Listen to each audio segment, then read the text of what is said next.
এটা কিন্তু প্রত্যেকটা মানুষের জীবনের শেষ এরাদা। এই জায়গাটা অত্যন্ত স্পর্শকাতর মনের দিক থেকে, মানে একটা বক্তের এই জায়গাটা আর ভাঙ্গা যায় না। এটা ভাঙলে এত কষ্ট পায় সারা জীবন আর এই সুখটা বলতে পারে না। আমিও ইন্তেকাল করলে আমারও নিয়ত যে আমার ফিরে এসে আমার তালকিনটা করবে, জানাজাটা করবে। এই কথাটা সবাই যার যার পীর মুর্শিদ নিয়ে আসে, এই মনের এরাদা করে, ঠিক কিনা? তো এই জন্য আমার ওই জায়গায় তাদের আবেদন রক্ষা করতে আমার কষ্ট হচ্ছে, কারণ এত দূর থেকে আসে আবার রাস্তার মধ্যে এই অবস্থায় সেই সময় যেটা করা কষ্টসাধ্য। যাই হোক, আলহামদুলিল্লাহ এদের মনের যে বাসনাটা পূরণ করে দিয়ে আসতে পারছে না, মনের দিকে শান্তি পেয়েছে। সকলে বলে আল্লাহ যেন ওই মরহুমকে পরম জান্নাতের অধিবাসী বলে কবুল করে। আমরা সবাই বলি আমিন। আমরা হয়তো শীতে এখন বসতে কষ্ট হয়, আমাদের দেহের মধ্যে চাদর আছে, কত কিছু, আর উনি মাত্র একটা কাফনের কাপড় নিয়ে কবর শুয়ে পড়ছে। হ্যাঁ হ্যাঁ হ্যাঁ, আজকেও যদি আপনি মারা যায়, এর থেকে বাঁচার কোন ক্ষমতা আমরারও, ঠিক না বেঠি? আরো যদি বলি ঠিক না বেঠি? আমার বাবাজিরা, এই জন্য আমি খুতবার মধ্যে না গিয়ে এই মুহূর্তে আমি নতুন করে কোন খুতবা আলোচনার দিকে না গিয়ে শেষ পরিসরের দিকে একটু আলোচনায় চলে যেতে চাই। আমি বেশি আলোচনা করব না। আমার বাবাজির এখনই আমি দোয়া করে দিব। এই দোয়ার লগ্নে একটি কথা মনে পড়তেছে, ইশারা একটু বলিয়া যায়। ও আমার বাবাজিরা, নবী আমার ফরমান উম্মতেরা রে, যেহেতু নামাজের জানাজা পড়ে আসছি, এই বিষয়ে একটু ছোট্ট ইশারা দিয়ে যায়। দয়াল নবী আমার ফরমান উম্মতেরা, একটা মানুষকে যখন রাতের অন্ধকারে কবর দেওয়া হয়, যেমন এই মুহূর্তে আমরা যার নামাজের জানাজা পড়লাম, দোয়া তারকিন করলাম, এরপরে আমরা এখানে এসে পৌঁছলাম, তারে এই তো অল্পখানায় কবরে শোয়ানো হচ্ছে। আমার বাবা জিদের খাদমতে বলতে চাই, তারে তো দিনে কবর দেওয়া হলো না, দেওয়া হয়েছে রাতের অন্ধকারে, ঠিক না বেঠি? আবার নবী আমার ফরমান, কোন একটা বান্দাকে যদি দিনের 11টা, দিনের 8টা, দিনের 9টায় কবরে দাফন করা হয়, ওই ব্যক্তির কবরে যেই মাত্র মুনকার নকির ফেরেশতা চলে আসে, মুনকার নকির ফেরেশতা আইসা ওই বান্দাটার কবরের মধ্যে আইসা রূহ ফিরায় দেওয়া হয়। রূহ যখন ফিরায় দেয়, তখন লোকটাকে বসায় দেওয়া হয়।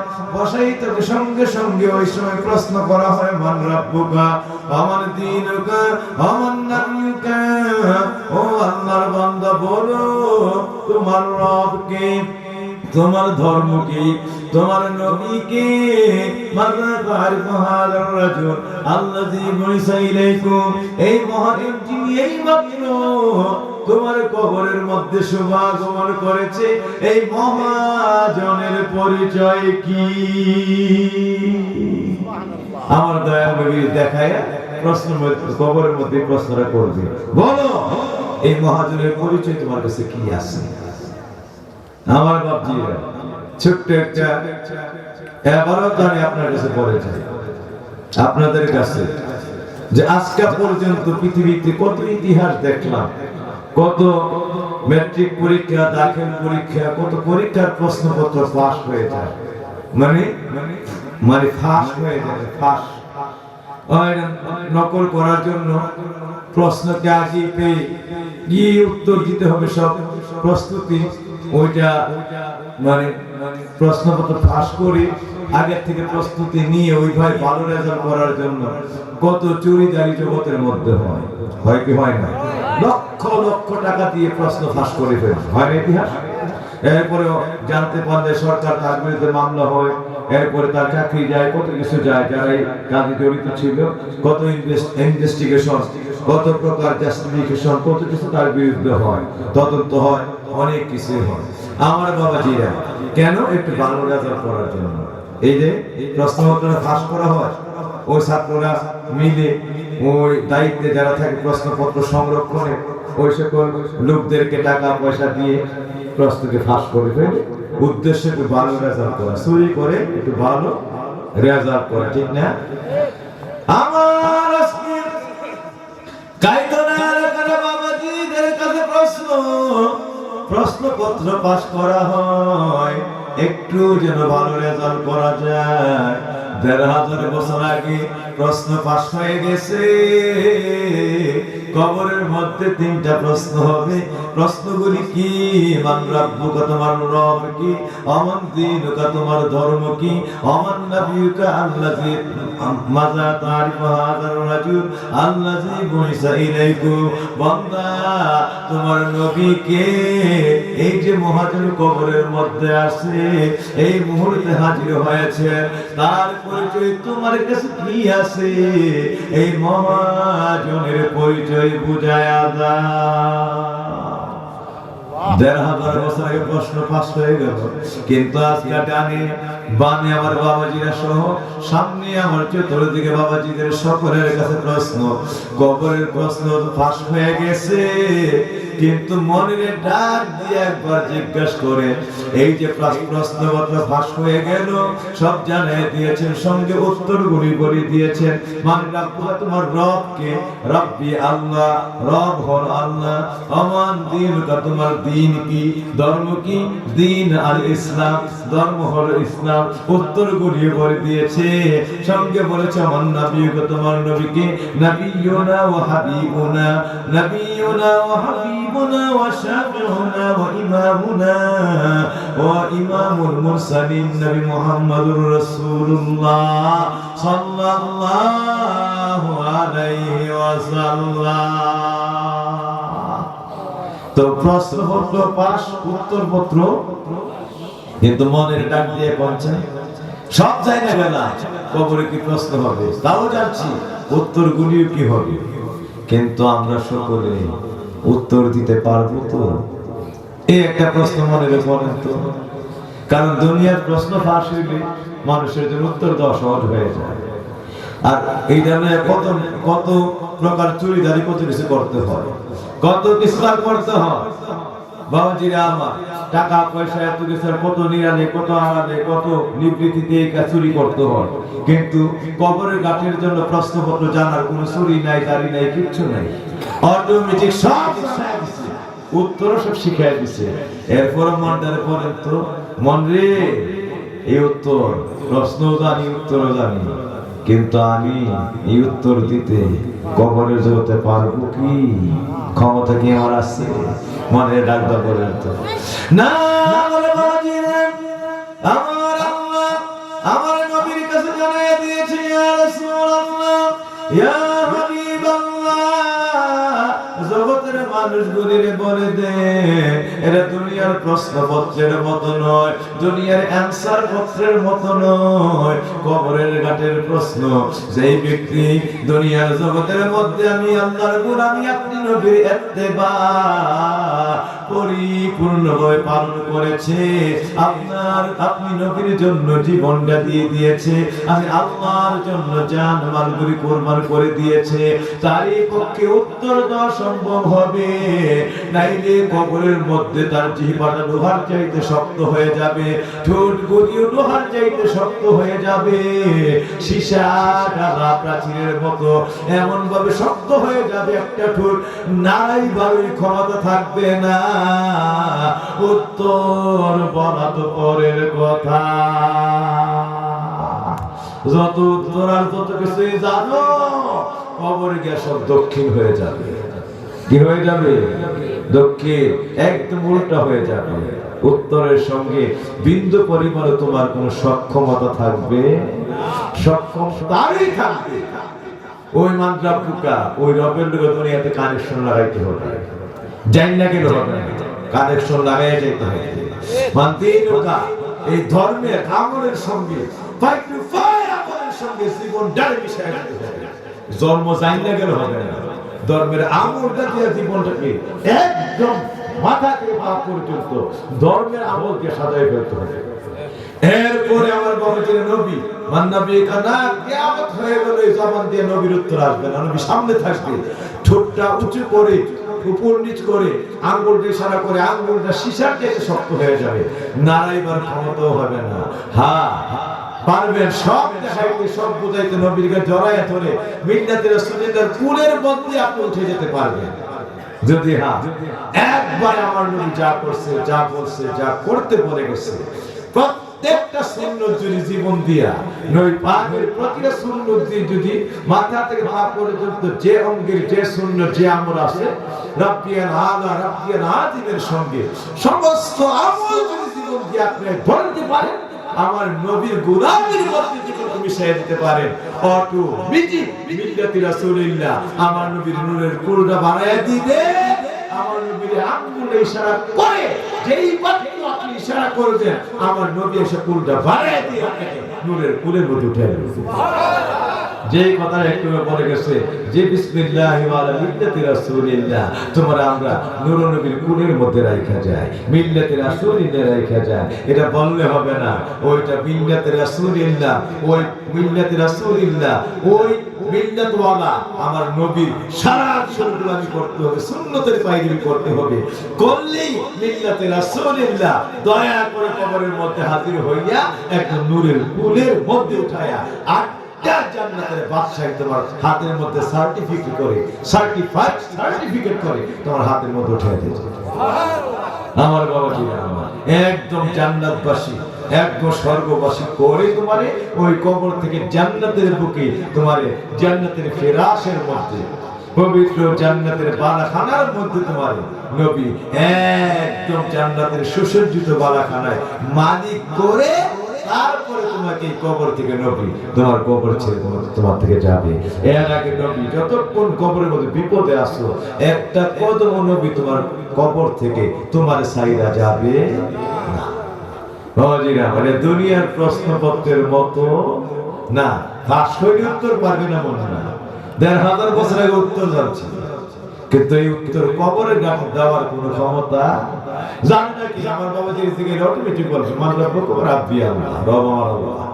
তাইলে তিন আমার ধর্ম ইসলাম। তাইলে মান রব্বুক আমার নবী নবী মুহাম্মদুর রাসূলুল্লাহ সাল্লাল্লাহু সেই কথা জানে নাকি? এত বিপদ করে কবরে লেগে এত চিন্তা করবে, এত পরেশান করবে, আল্লাহ কি জানি উত্তর অবস্থা হইব, কবর আমার কি অবস্থা হইব, কি পরেশান সব জানি, আমার কি অবস্থা করে টেনশন করে লাভ কি? ঠিক না বেঠিক? আমি আপনি সব জানি, কেউ বাবা জানেন না, তাহলে কবর নিয়ে টেনশন করি কি? হে আল্লাহ আমার ডাক দিয়ে নবী জানায় দেন সব জানে, সব জানায় দিছি, জানার পরে যারে জানার পরে এটারে বাস্তবায়ন করার ক্ষমতা হইবে তো বলে যাই না হতে গেছে, শুই নাও ফেলছে, প্রশ্নপত্র পাস, উত্তরও ফাঁস, কিন্তু এই উত্তর ফাঁস হয়ে যাওয়া এই বিষয়টার কবরে বুঝাইয়া দেওয়ার ক্ষমতা লয়ে আসতে পারছে তো? এইটা জানলেই হবে না, এইটাকে বুঝাইতে হলে জানার কাজগুলি করতে হবে। এইটাকে বুঝাইতে হলে জানার কি করতে হবে? কাজগুলিও। তাইলে আমরা ওই কাজগুলি আজকে থেকে করতে চাই কি চাই না? আরে জোরে বলে চাই কি চাই না? আরে জোরে বলে চাই কি চাই না? হাত উঁচু করে দেখা দিয়ে আমার আল্লাহ রে আল্লাহ, আমরা ওই আমলগুলি করতে চাই কি চাই না? আল্লাহ যেন কবুল করে, সবাই বলি আমিন। আমার বাবাজিরা আশিকের জাকিরিনেরা নবী আমার ফরমান দিনের 11টা দিনের 9টার সময় যদি মানুষটাকে কবরে রাখা হয়, অথবা রাতের 8টা 9টা 10টা 11টা 12টার সময় যদি কবরে রাখা হয়, ওই কবরের মধ্যে যখন মুনকার নাকির হাজির হয়ে যাবে, তার আপনজন করে কবরের মধ্যে রাইখা ফাসওয়াই তোরা বাস রাইখা চাঙ্গারি দিয়ে আস্তে করে মাটি দিয়ে কবরটাকে সমান করে দেওয়া হয়। কবরটাকে মাটি দিয়ে ঢেকে দেওয়া হয়। মানুষগুলি ওই কবর থেকে 40 কদম দূরে চলে যায়। সঙ্গে সঙ্গে কবরের মধ্যে মুনকার নাকির ফেরেশতা চলে আসে। যখন তার মধ্যে রূহটা ফিরিয়ে দেওয়া হয়, ওয়ারাদ্দা রূহাহু, নবী আমার ফরমান যখন তাকে তার মধ্যে দেহটার মধ্যে রূহটাকে ফিরিয়ে দেওয়া হয়, রাদ্দা রূহাহু, তার মধ্যে রূহটা ফিরিয়ে দিলে সঙ্গে সঙ্গে সে জিন্দা হয়ে যায়। এবার মুনকার নকির ফেরেশতা তারে প্রশ্ন করবে, রে বাবা মান রাব্বুকা, ওই বান্দারে বলবি ইয়া আব্দুল্লাহ, ও আল্লাহর বান্দা জবাব দাও। কিতাবের মধ্যে আসছে যেই মাত্র বলবে ইয়া আব্দুল্লাহ, এই ইয়া আব্দুল্লাহ বলার সঙ্গে সঙ্গে যদি মানুষটা ইংলিশ ম্যান হয়ে থাকে, যদি মানুষটা হিন্দি ভাষাভাষী হয়ে থাকে, ফার্সি ভাষাভাষী হয়ে থাকে, মানুষটা যদি মালায়ালাম পুস্তু থেকে শুরু করে, কেরালা থেকে শুরু করে, জাপানিজ থেকে শুরু করে, স্প্যানিশ থেকে শুরু করে, বাংলা থেকে শুরু করে, যত দুনিয়ার ভাষা আছে বান্দারা সব ভাষা ভুলে যাবে। সে জীবনে যত কর্ম ওই ভাষার উপরে বুঝতো, জানতো, করতো, সমস্ত ভাষাগুলি তার ওই সময়ে সমস্ত ভাষাগুলি তার ওই দেহের মধ্যে, জবানের মধ্যে সমস্ত ভাষাটা তার চেঞ্জ হয়ে যাবে। চেঞ্জ হয়ে তার ভাষার মধ্যে পুরি চলে আসবে আরবি। এবার ইংরেজি মানুষটা, ফার্সি মানুষটা, হিন্দি মানুষটা, অন্যান্য ভাষাভাষী মানুষটা সঙ্গে সঙ্গে তার জবানের মধ্যে আরবি ভাষা জারি হয়ে যাবে। ওই মানুষটা সে যদি আগে বাংলা বলতো, সঙ্গে সঙ্গে আব্দুল্লাহ বলার সঙ্গে সঙ্গে তার বুকের মধ্যে আরবি ভাষা আল্লাহ পুরো মুখস্থ করে দিবে। আরবি ভাষার ভাষা জ্ঞান দান করে দিবে। সব বুঝবে, জানবে, চিনবে, সব জীবনে যা করছে সব কর্ম আরবির মধ্যে তার দেহের মধ্যে সেট হয়ে যাবে। সে আর যে পুরোদিন বাংলা বলতো এই কথাটাও তার ধ্যানের মধ্যে আর থাকবে না। সুবহানাল্লাহ।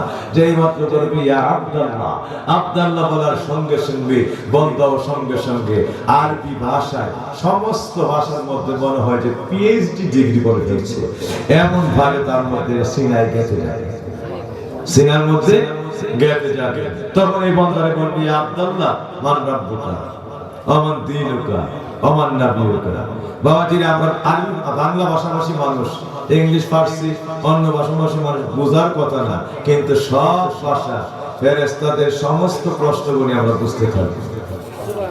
যা প্রশ্ন করবো আমি অল্প সময়ের মধ্যে মূল কথা দিয়ে গিয়ে শেষ করে দিচ্ছে।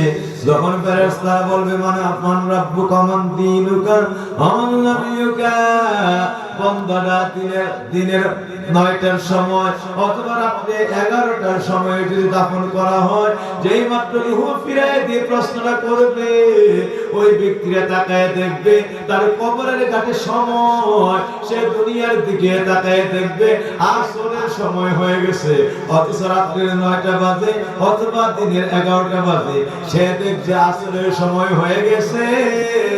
ফেরেশতারা প্রশ্ন করার সঙ্গে সঙ্গেই দেখবে আকাশের সূর্যটা আলটা আস্তে আস্তে লাল হয়ে গেছে, আর মাত্র কয়েক মিনিট বাকি, এখনই যেন আসরের সূর্য ডুবে যাবে। মাত্র কয়েক মিনিট বাকি, অল্প সময়ের মধ্যে আসরের সূর্য ডুবে যাবে।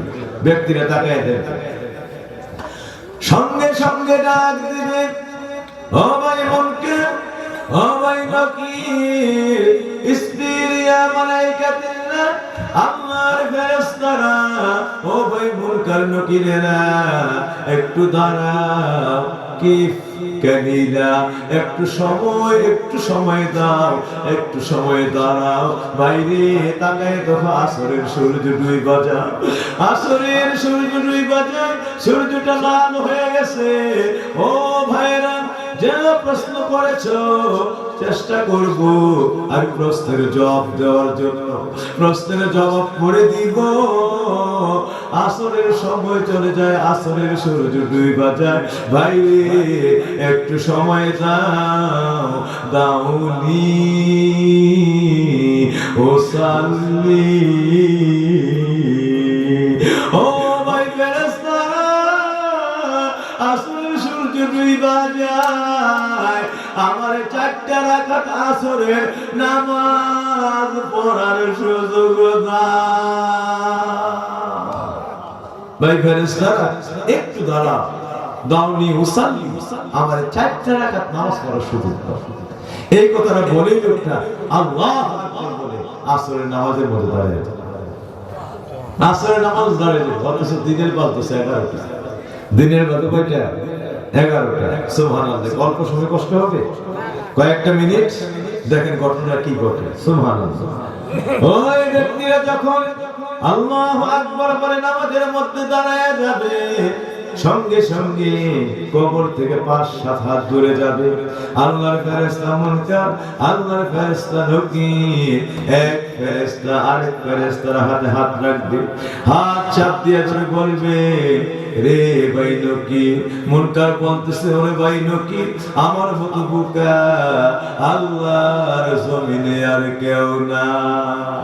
ও মুনকার, ও নকির, বাইরে আমার মতো বোকা আল্লাহর জমিনে আর কেউ নাই। কেমনে আমি তার এই প্রশ্নটা করলাম, মানরা বোকা, তোমার রব কি? মুহূর্তের মধ্যে ব্যক্তিরা আল্লাহু আকবার করে দাঁড়ায় সেরা ওমা সূরা কেরাত পড়েই দেখলাম রুকুর মধ্যে চলে গেছে।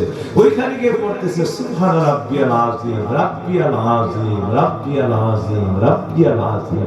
আবার দেখলাম মুহূর্তের মধ্যে দাঁড়ায় সাজদায় চলে গেল, ওইখানে শুরু করছে রাব্বিয়াল আ'লা, রাব্বিয়াল আ'লা, রাব্বিয়াল আ'লা।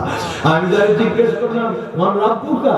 আর ওই ব্যক্তি মুহূর্তের মধ্যে কি শোনায় দিল, রাব্বি, রাব্বিয়াল আযীম, রাব্বি, রাব্বিয়াল আ'লা। আমার রব হলো এমন আযীম, যার সঙ্গে আর কোনো কিছুরই কোনো তুলনা নাই।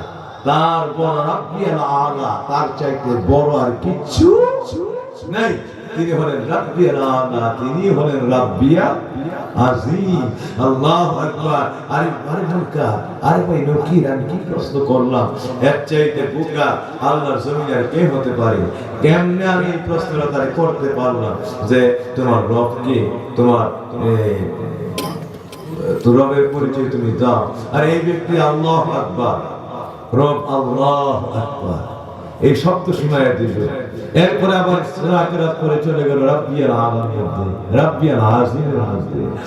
ও ভাই নকির, আমার চাইতে মুনকার, আমার চাইতে এত বড় বোকার জমিনের মধ্যে নাই। রব যদি না চিনতো, সুতরাং ওই রবের নামাজ লয়া কেমনে রবের কদমের মধ্যে লুটায় পড়লো। ও ভাই নকির রে, হিন্দু ধর্মের মধ্যে কোনো নামাজ নাই, অন্য ধর্মের মধ্যে কোনো নামাজ নাই, একমাত্র ইসলাম ধর্মে রবের এই পবিত্র, রবের এই পবিত্র নামাজ করি, নামাজের আমল করা হয়। রবের কদমের মধ্যে রাব্বিয়াল আযীম বলে লুটায় পড়ে ইসলাম ধর্মের মধ্যে।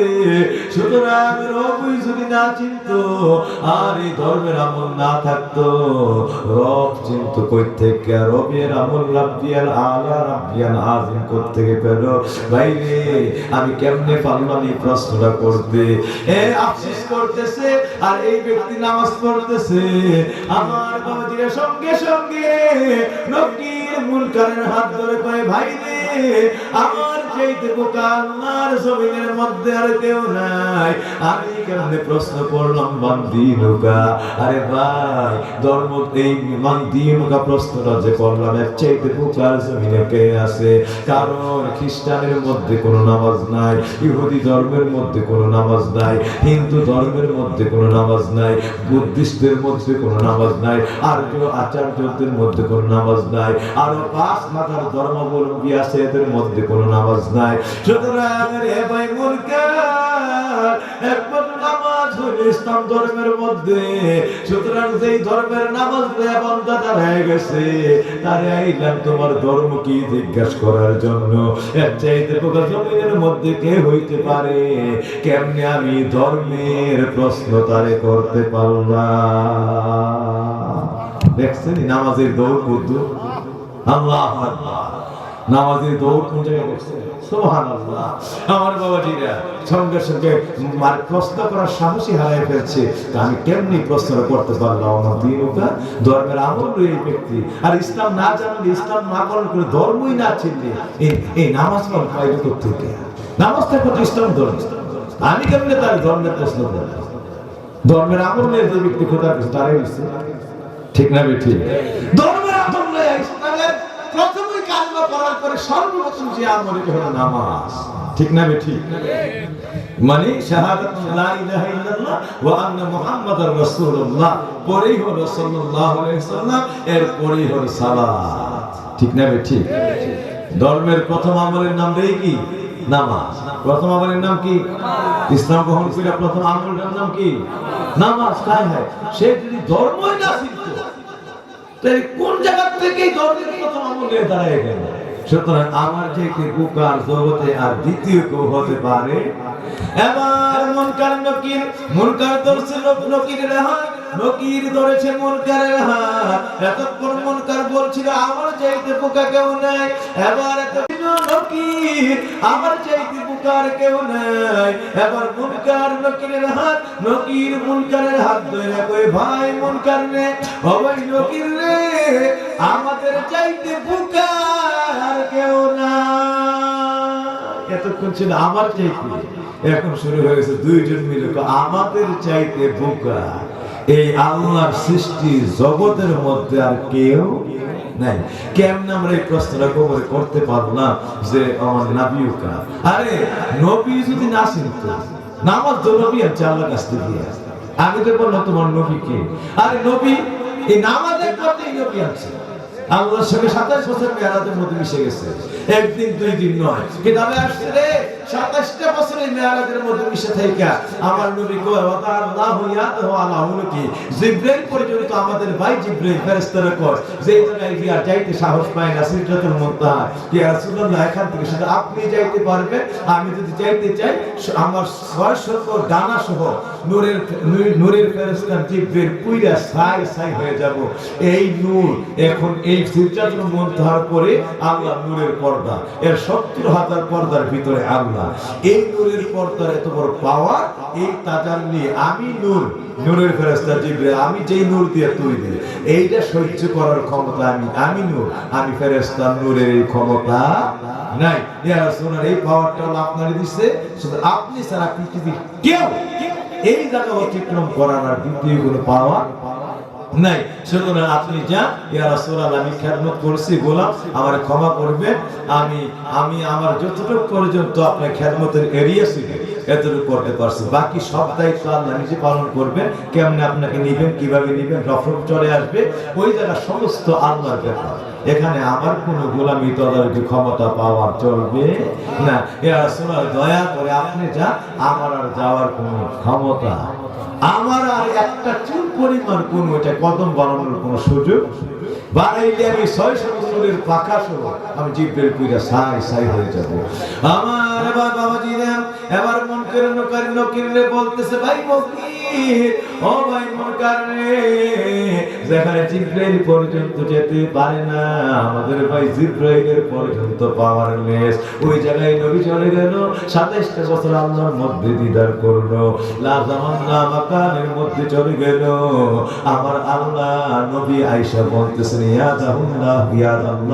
ইয়াদাল্লাহ আলা উনকি, আমার আল্লাহ রাব্বুল আলামিন আমার আপনার হাতগুলি আমি নবীর কাঁধের উপরে বানায় দিল, কুদরতের হাত দিয়ে আমি নবীরে আল্লাহর মধ্যে জড়ায় ফেললো। অথচ নূরের আল্লাহু নূরুস সামাওয়াতি ওয়াল আরদ, আল্লাহ আমার ধরল ডাইরেক্ট নূর আমার আল্লাহ। এমন আল্লাহ ধরার পরও আমি গললাম না, আমি আল্লাহর নূরে জ্বলেও গেলাম না, গলেও গেলাম না, ছাই হইলাম না, বরং আল্লাহর প্রেমের মধ্যে এমন বসে গেলাম যে মাত্র আল্লাহ জড়ায় ফেলছে, আমি যখন ডাইনে নজর করে দেখি আমি আমার ডাইন পাশে আল্লাহ, সামনে নজর করে দেখি আল্লাহ, বামে নজর করে দেখি আল্লাহ, পিছনে একটু খেয়াল করে দেখি আল্লাহ, এমন ভাবে জড়ায় ফেলছে আমি আল্লাহর ভিতরে মাঝখানে মিশে গেলাম। আল্লাহ আমার চতুর্দিকে বেষ্টন হয়ে যায়। আল্লাহু আকবার, ইয়া রাসূলুল্লাহ, আল্লাহু আকবার, আল্লাহু আকবার। নবী আমার ফরমান, ও আমার উম্মতেরা, আল্লাহ আমার চতুর্দিকে বেষ্টন হয়ে যায়, আমি ওই মাঝখানে মিশে গেলাম। সাহাবীরা কই ইয়া রাসূলুল্লাহ মুসা যে দুনিয়ার জমিনে তুর পর্বত থেকে দেখতে চাইলো আল্লাহর 70,000 নূরের বাহিরের পর্দাটা, ওই 70,000 পর্দার বাহিরের নূরের একটু তাজাল্লি পড়লে গররা মুসা সয়িকা, মুসা বেহুশ হয়ে যায়। তার সঙ্গে 40 জন সমাজের সরদার গেছিল দেখতে, সবগুলি কলজা ফাইটা মারা যায়, পাহাড়টা চারটা ভাগ হয়ে যায়। একটা বাঘ নাকি আপনার জমানে শুনছি, একটা বাঘ গিয়া সিটকে, ওই ভাগটা সিটকে জিদারুল আম্মানের মধ্যে পড়েছে। একটা বাঘ গিয়া সিটকে নীল নদীর তলদেশের মধ্যে পড়েছে। আর একটা বাঘ গিয়া সিটকে জিদারুল মাকদাসের মধ্যে পড়েছে। আর যেই জায়গাটার মধ্যে মুসা দাঁড়ায় ছিল, দেখেন আল্লাহর তাজাল্লি, 70,000 নূরের পর্দার বাইরের তাজাল্লিটা পড়লে পাহাড়টা একটা লাফ দিয়ে চারটা ভাগ হয়ে যায়। একটা বাঘ ওই জমিনে ওই দেশে থাকতে পারে নাই, সিটকায়া ভাগ হয়ে ওই আম্মান দেশের মধ্যে গিয়া পড়ে। আরেক বাঘ গিয়া বাইতুল মুকাদ্দাসের দেওয়ালের মধ্যে পড়ে। আরেক বাঘ গিয়া নীল নদীর তলদেশের মধ্যে পড়ে। আরেকটা ভাগ ওইটাও লাফ মারছিল। আল্লাহ হুকুম করছে মুসা যেন ব্যথা না পায়। সঙ্গে সঙ্গে ওই জায়গায় ওই ভাগটা কাঁপতে কাঁপতে কাঁপতে কাঁপতে মুসার লইয়া দাঁড়ায় যায়। এরপরে আস্তে আস্তে আল্লাহর নূরে পুড়তে পুড়তে পুড়তে পুড়তে কালো হয়ে যায়। আর মানুষগুলি 40 জন লগে লগে সঙ্গে সঙ্গে এই মানুষগুলি কলিজা ফাইটা মারা যায়। আল্লাহর নবী মুসা একাধারে 40 দিন পর্যন্ত বেহুশ হয়ে পড়ে রইল। নবীর সাহাবীরা কইয়া, ইয়া রাসূলুল্লাহ, মুসা কেমনে মারা যায় নাই? কারণ মুসার লগে 40 জন সাথী কলিজা ফাইটা মারা গেল। আল্লাহর নূরের তাজাল্লিতে একটাও বরদাস্ত করার ক্ষমতা হইল না। ইয়া রাসূলুল্লাহ, মুসা কেমনে রক্ষা পেল? আমার দয়াল নবীকে একটাই কারণ, মুসার সঙ্গে সঙ্গে মুসা পর্যন্ত কলিজা ফাইটা মারা যাইত। কিয়ামতের পরও মুসার খবর পাওয়া যাইত না, মুসা কোন জায়গায় আছে। কিন্তু কেন রে মুসা বাইচা গেল তোমরা কি জানো? কলা নাদরি ইয়া রাসূলুল্লাহ, আমরা জানি না। একমাত্র কারণ তখন মুসার কপালে ছিলাম আমি নবী, আমি নবী, আমার নূর, নূরে মুহাম্মাদি।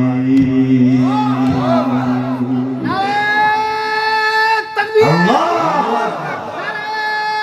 রিসালাত ইয়া রাসূলুল্লাহ, আল্লাহর ওলির আগমন, শুভেচ্ছা স্বাগতম, আহলে সুন্নাত ওয়াল জামাত জিন্দাবাদ জিন্দাবাদ, পুরকুল দরবার শরীফ জিন্দাবাদ জিন্দাবাদ, ফতরা দরবার শরীফ জিন্দাবাদ জিন্দাবাদ। ও মানে সাহাবীরা, মুসা পর্যন্ত সঙ্গে সঙ্গে কলিজা ফাইটা মারা যাইত।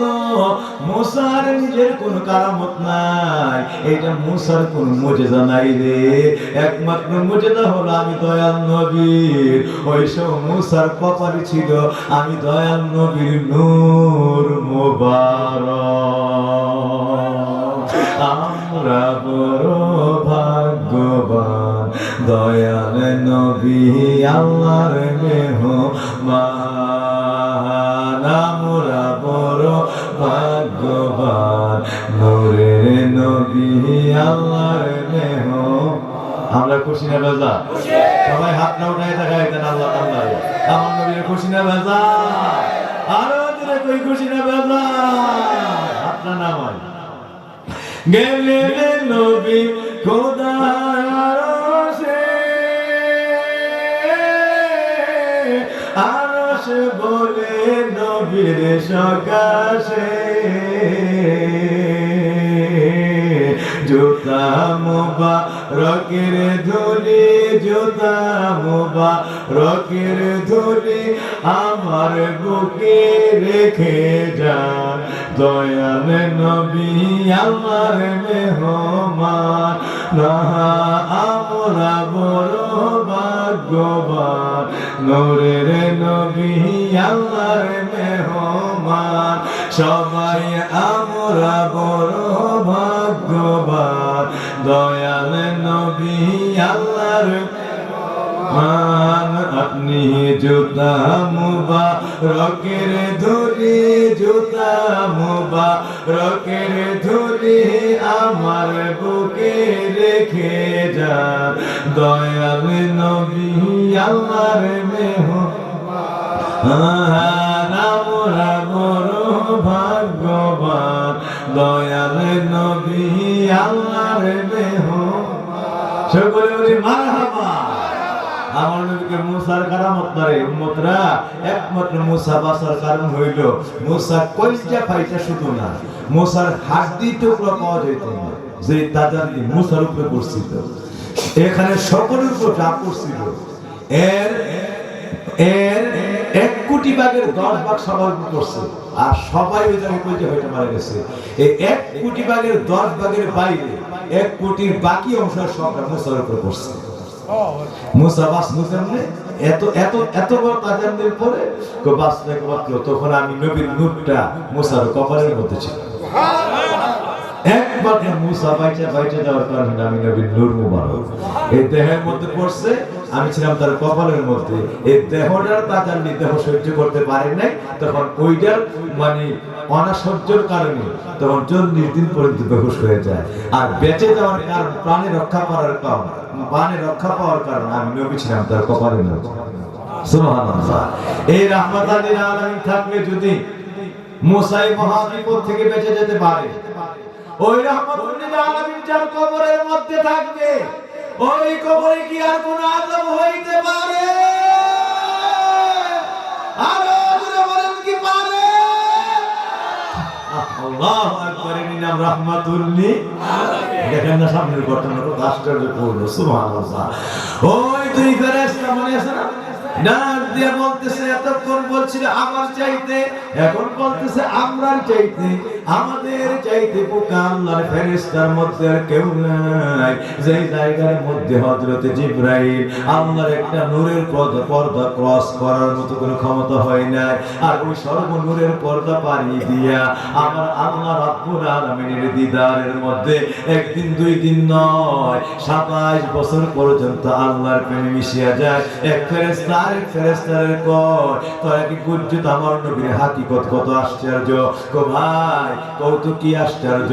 কয় দেখ, একটা মোমবাতি অথবা কুপি বাতির আগুন যদি ধরানো হয়, আরেকটা বাতিতে আগুন ধরানো হয়, একটা বাতির আগুন যদি একটু কাত করে ধরা হয়, আরেকটা বাতির আগুন যদি কাত করে ধরে একটা আগুনের মধ্যে আরেকটা স্পর্শ করা হয়, দেখবা একটা আগুন আরেকটা আগুনের মধ্যে মিশে না, পুড়ে না, বরং একটা আরেকটার সঙ্গে সহবতের মধ্যে আছে, একটা আরেকটার মধ্যে এইভাবে খরচ হচ্ছে, কিন্তু একটা আরেকটারে পুরায় না, জ্বালায় না, পুড়েও না, অক্ষত 2 আগুন জ্বলে মিশামিশি হয়, লাগাইলে স্টার্চ হয়, কিন্তু কেউ কাউরে পুড়ে না।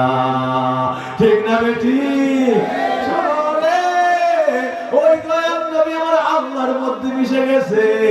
আমার আল্লাহ নূর, নবীর আল্লাহ সহনীয় নূর বানাইছে।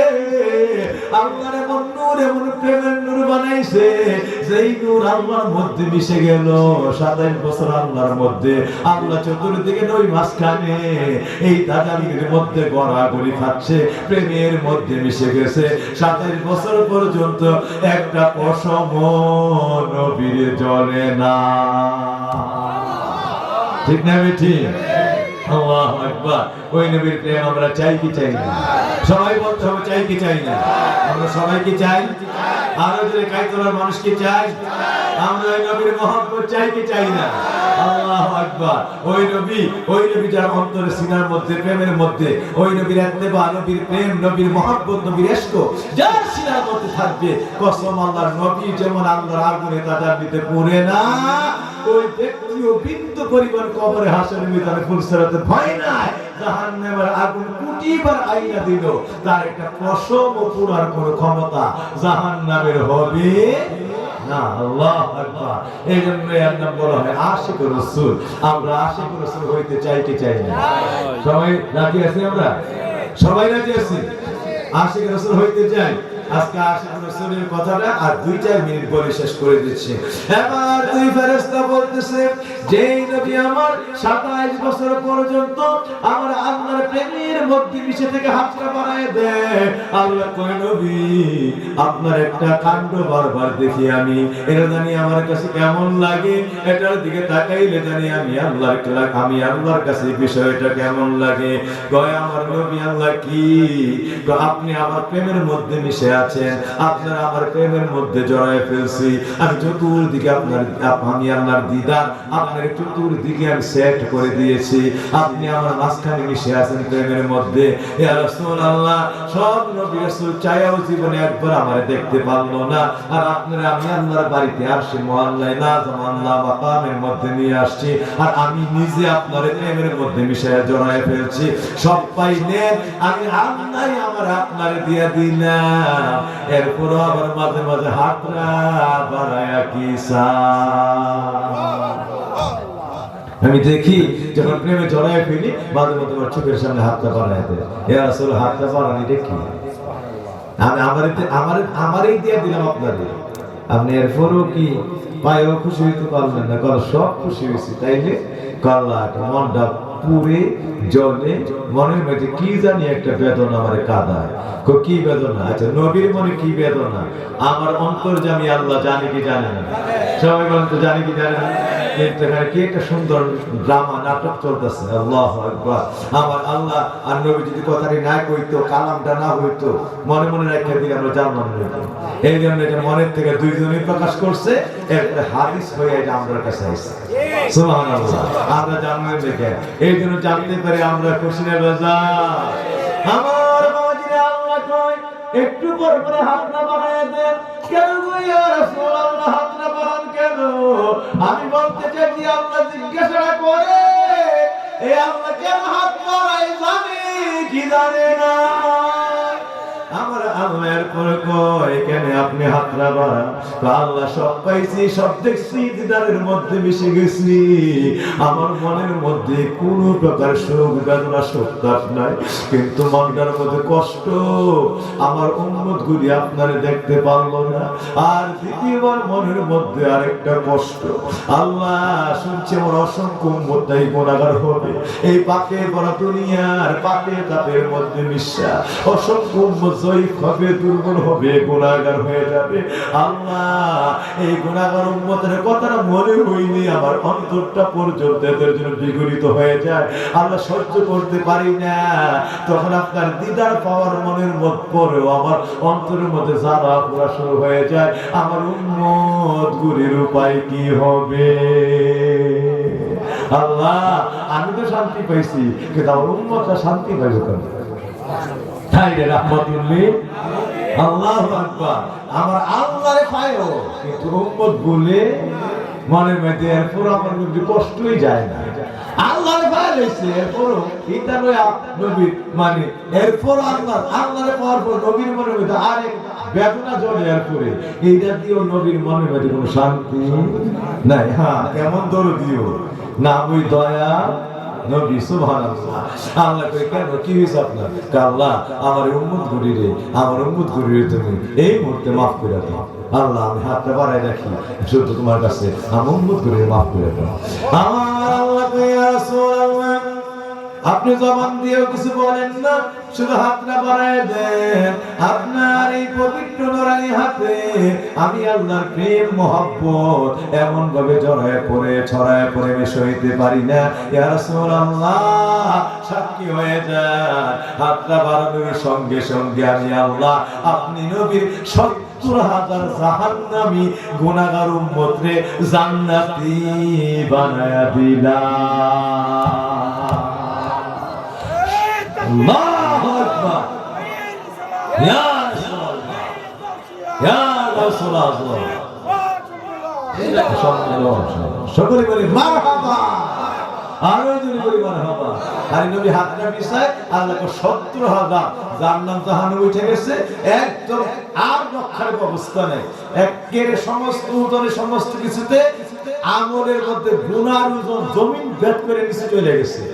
এত বড় গুনাহগার, জাহান্নামের ডায়েরিতে নাম উঠে গেছে, টিকিট হয়ে গেছে জাহান্নামে। ইয়া রাসূলুল্লাহ টিকিট কাটছি, নাম জাহান্নামের ডায়েরিতে নাম কাটছি, নাম জান্নাতের ডায়েরিতে উঠাইছি, ওই হাত উঠানের ভিতরে ৭০,০০০ টাই নাই না, সঙ্গে সঙ্গে আবার জান্নাতি বানাই দিয়েছে।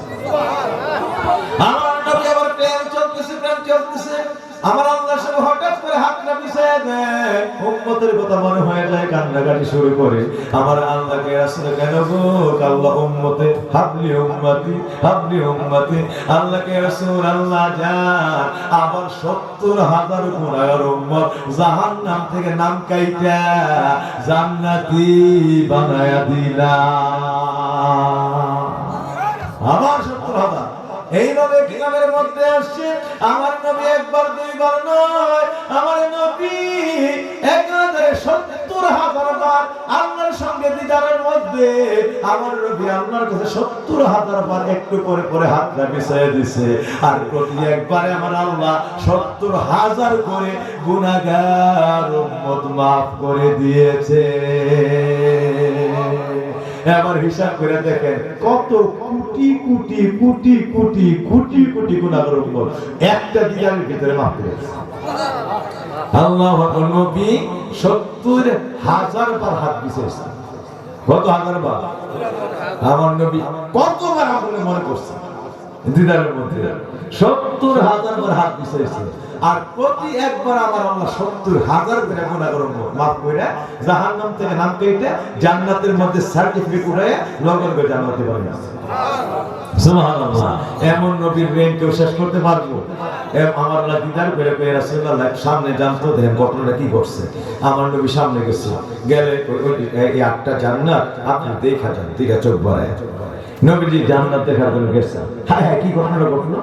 জান্নাত দেখতে গেছে নবী। আমার দেখতে গিয়ে আমার নবী জান্নাতের চৌখাটের মধ্যে কদম দিয়েছে, দিয়া চোখের পানি গড়ায় গড়ায় সাগরের মতো আমার নবীর চোখ থেকে গড়ায় পড়তে শুরু হইল। আমার নবী চৌখাট থেকে ভিতরে একটু শুধু মুখটা ঘুরায় দেখছে, জান্নাতের দিকে নবী তাকাইয়া আস্তে করে কদমটা ফিরাইয়া জান্নাতের বারান্দার দিকে আমার নবী জান্নাতের বারান্দার দিকে পাটা বাড়ায় দিয়া কদম বাড়া দিয়ে আস্তে করে বের হয়ে যায়। জান্নাত চিৎকার করে উঠেছে, ইয়া রাসূলুল্লাহ কাদ্দির ইয়া হাবিবাল্লাহ, নবী গো আমার কি অপরাধ? আপনি জান্নাতের হাতের মধ্যে এসে সব দেখছেন, আল্লাহর নিয়ামতের যত কিছু আছে সব ঘুরে ঘুরে দেখছেন, কিন্তু যেই মাত্র জান্নাতে ঢুকছেন আল্লাহ কইছে সবটা জান্নাতে দেখার জন্য না, দেখা শুধুমাত্র আপনি চৌখাটে কদমটা দিয়া আপনি নজর করে একটু দেখে আস্তে করে আবার পা ঘুরাইয়া আপনার পা মুবারক বাইরে দিয়ে আপনি বের হয়ে গেলেন। কাদ্দিন ইয়া রাসূলুল্লাহ, আমি জান্নাতের অপরাধ কি? ভিক্ষা চাই, ভিক্ষা চাই, ভিক্ষা চাই কদম জুড়ে, নূরের কদম জুড়ে ভিক্ষা চাই। একটা বার আমি জান্নাতের বুকে কদম দেন, নাইলে আমার কলিজা ফেটে যাবে। জান্নাতের মধ্যে কদম দেন, আমার কি অপরাধ একটু জানায় যান, কেন আপনি জান্নাতের বুকে কদমটা দিলেন না? আমার নবী ডাকদার করে এখানে থেকে প্রেমের আলাপ।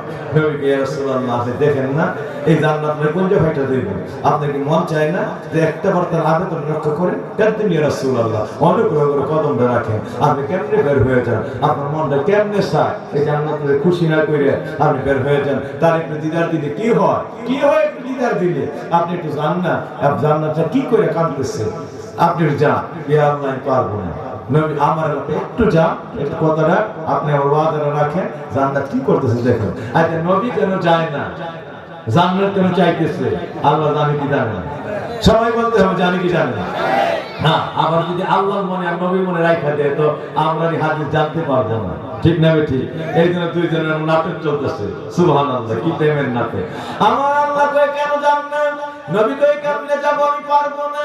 আমার আল্লাহ কই যান, নাইলে জান্নাতের অন্তর ফেটে যাবে, আপনি তো কদমটা রাখেন। তো আল্লাহ সম্ভব না, জান্নাতকে বলে দেন একটু ধৈর্য ধরার জন্য। আমার আমাকে সম্ভব হবে না এই জান্নাতের মধ্যে কদম দাও। আল্লাহ যখন জান্নাতের অন্তর ফাইটা যাবে, আর যদি আমি কদম দেই আমি দয়াল নবীর অন্তর ফাইটা যাবে। আপনি কোন আমি কদম না দিলে জান্নাতের অন্তর ফাইটা যাবে। এবার বলেন কারে রক্ষা করবেন? আমি যদি কদম দেই তাহলে আমার অন্তর ফাইটা যাবে, আপনি কার অন্তর রক্ষা করবেন? আল্লাহু আকবার। দেখছেন আমি যদি কদম দেই আমার উত্তর ফেটে যাবে, আপনি কার উত্তর লক্ষ্য করতে চান? কোন আলী আছেন আমি আপনার জন্য সব করতে প্রস্তুত, আপনি যা চান। আল্লাহ এই জন্যই আপনি আমার প্রতি রাজি থাকুন, আমি পারবো না জান্নাতের মধ্যে কদম দিতে। কেন পারবেন না? আরে কেন উত্তর আমরা জানি কি জানে না? আরে কেন উত্তরটা জানি কি জানে না? সুবহানাল্লাহ। কেন পারবেন না? কে আল্লাহ আপনি অন্তর্যামী জানেন, তারপরে যেহেতু বলছেন আমি উত্তরটা দেই, কেন পারবো না? আল্লাহ জান্নাতের দিকে, জান্নাতের চৌকাঠ থেকে যখন ভিতরে নজরটা করলাম, আল্লাহ কি দেখলাম, আপনি কি বানাইলেন?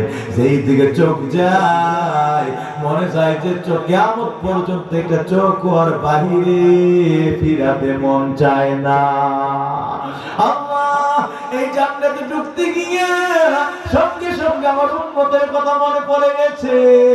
আমার গুনাহগার উম্মতগুলির অবস্থা কি হইব আল্লাহ, এই জন্য আমি জান্নাতের বুকে কদম দিতে পারি নাই। ওয়াদা রাইখা যাই মেরাজের রাত্রে, আল্লাহ কিয়ামতের ময়দানে একটা উম্মত বাকি থাকলে আমি নবী কিয়ামতের ময়দানে মিজানের পাল্লা ছাড়বো না, হাসরের মাঠ ছাড়বো না, জাহান্নামের গুড়া থেকে আমি ফিরবো না।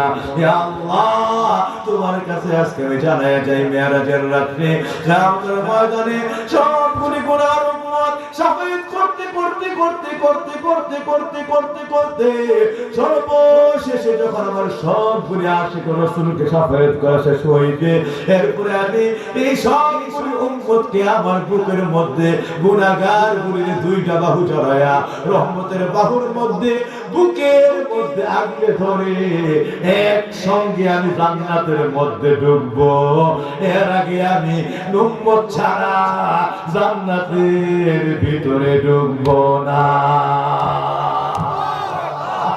নারে তাকবীর, নারে রিসালাত।